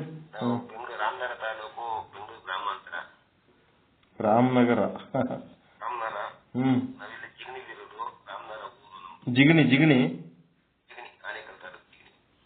ಮತ್ತೆ ಜಿಗಣಿ ಅಂತಂದ್ರೆ ಅಲ್ಲಿ ಕರಿಬಸಪ್ಪ ಅಂತ ಹೇಳಿಕೆ ಯೋಗ ಕಲಿಸ್ತಾರಲ್ಲ ಜಿಗಣಿ ಒಳಗೆ.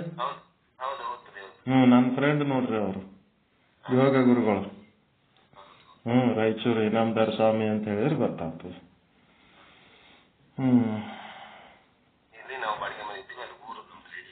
ತಮ್ಮದು ಫೋನ್ ನಂಬರ್?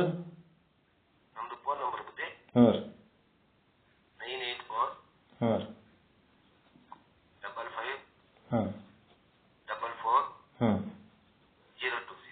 026. ಬೆಳಿಗ್ಗೆ ಬಿಜಿ ಇರ್ತೀರೇನು? 5:30ಗೆ? ಬೆಳಿಗ್ಗೆ 5:30ಗೆ ಸ್ಟಾರ್ಟ್ ಆಗ್ತದ. ನಮ್ಮಲ್ಲಿ ಶಿಷ್ಯರನ್ನ ತಯಾರು ಮಾಡಲ್ಲ, ನಾವು ಗುರುಗಳನ್ನೇ ತಯಾರು ಮಾಡ್ತೀವಿ.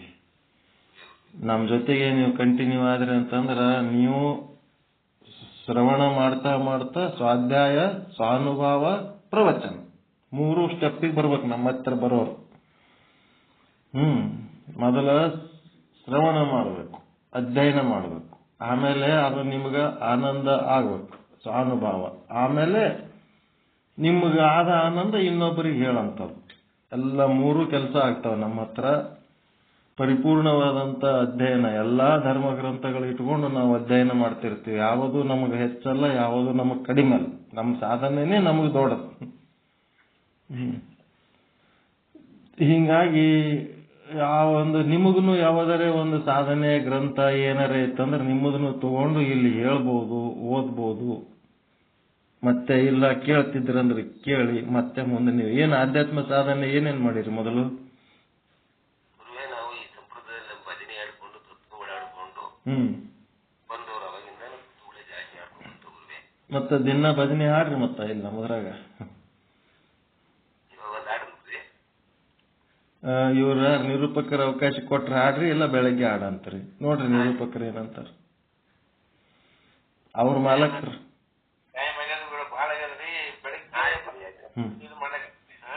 ಇವರು ಕಲ್ಯಾಣಪ್ಪ ಏಳಿಗೆ ಅಂತ ಈಗ ಮಾತಾಡ್ಲಕತ್ತಾರಲ್ಲ, ನಮ್ ಧರ್ಮಾಧಿಕಾರಿಗಳು, ಬಾಸ್, ಕಮಾಂಡರ್. ನಾವೆಲ್ಲ ಸಣ್ಣ ಹುಡುಗರು ಅಲ್ಲ, ಸುಮ್ ಹಿಂಗೆ ಏನೇನೋ ಹೇಳ್ಕೊತಿರ್ತೀವಿ.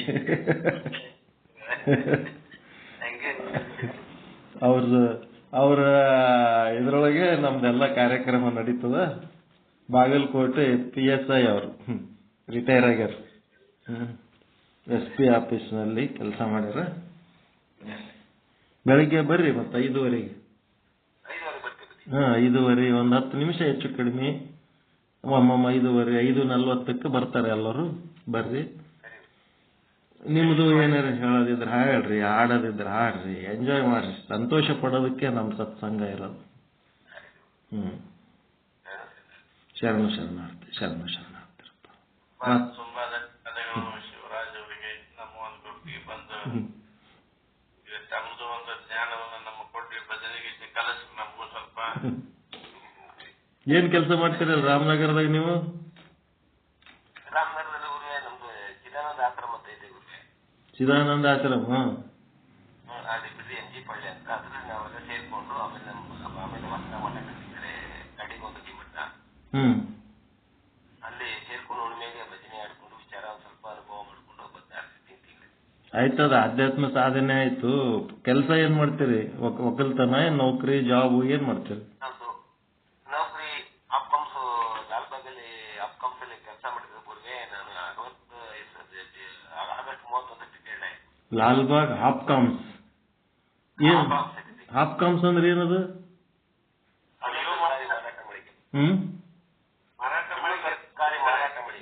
ಮಾರಾಟ ಮಳಿಗೆ. ತರಕಾರಿ, ಹಣ್ಣು ತರಕಾರಿ ಮಾರಾಟ ಮಳಿಗೆ ಲಾಲ್ಬಾಗ್. ಕೆಲಸ ಮಾಡಿ ನಂದು ಆಗಸ್ಟ್ 31. ಅದು ಗೌರ್ಮೆಂಟ್ ಪೋಸ್ಟ್ಗಳನ್ರಿ ಅವು? ಪರವಾಗಿ. ನಿಮಗೆ ಸ್ವಾಗತ, ನಮ್ಮ ಶುದ್ಧ ಬ್ರಹ್ಮಜ್ಞಾನ ಪೀಠಕ್ಕೆ ಸ್ವಾಗತ. ನಿಮ್ಮ ಎಷ್ಟೋ ಜನ್ಮದ ಪುಣ್ಯ ಇವತ್ತು ಫಲ ನೀಡ್ಯದ ನಮ್ಮಲ್ಲಿ ಬಂದು ಸೇರಿದ್ದಕ್ಕ. ಮತ್ತ ನಮ್ಮದು ಪುಣ್ಯ ಅದ, ನೀವೆಲ್ಲ ಬಂದು ಜಾಯಿನ್ ಆಗ್ತಾ ಇದ್ದೀರಲ್ಲ, ಕೇಳ್ತಾ ಇದ್ದೀರಲ್ಲ, ನಮ್ಮದು ಪುಣ್ಯ ಅದ, ನಿಮ್ದು ಪುಣ್ಯ ಅದ. ಮತ್ತೆ ಇನ್ನು ನಿಮ್ಮ ಯಾರು ಬಂಧು ಮಿತ್ರರು ಯಾರು ಇದ್ರಂದ್ರೆ ಕರ್ಕೊಂಡು ಸೇರಿಸ್ರಿ. ಒಳ್ಳೆ ಸಾಧಕರು ಇರ್ಬೇಕಷ್ಟೇ, ಚಂದ. ಸುಮ್ಮನೆ ಟೈಮ್ ತಮ್ಮದು ವೇಸ್ಟ್ ನಮ್ಮದು ವೇಸ್ಟ್ ಮಾಡೋಂಥವ್ರು ಇರ್ಬಾರ್ದು. ಇಲ್ಲಿ ಬಂದ್ಮೇಲೆ ತಿಳ್ಕೋಬೇಕು, ಕಲಿಬೇಕು, ಕಲಿಸ್ಬೇಕು. ಆಕ್ಟಿವ್ ಪಾರ್ಟಿಸಿಪೆಂಟ್ಸ್ ಇರ್ಬೇಕು. ಆಗ್ಲಿ, ಬರ್ರಪ್ಪ ಎಲ್ಲರೂ, ಒಳ್ಳೇದಾಗಲಿ. ನಮಸ್ಕಾರ. ಶರಣ ಶರಣ.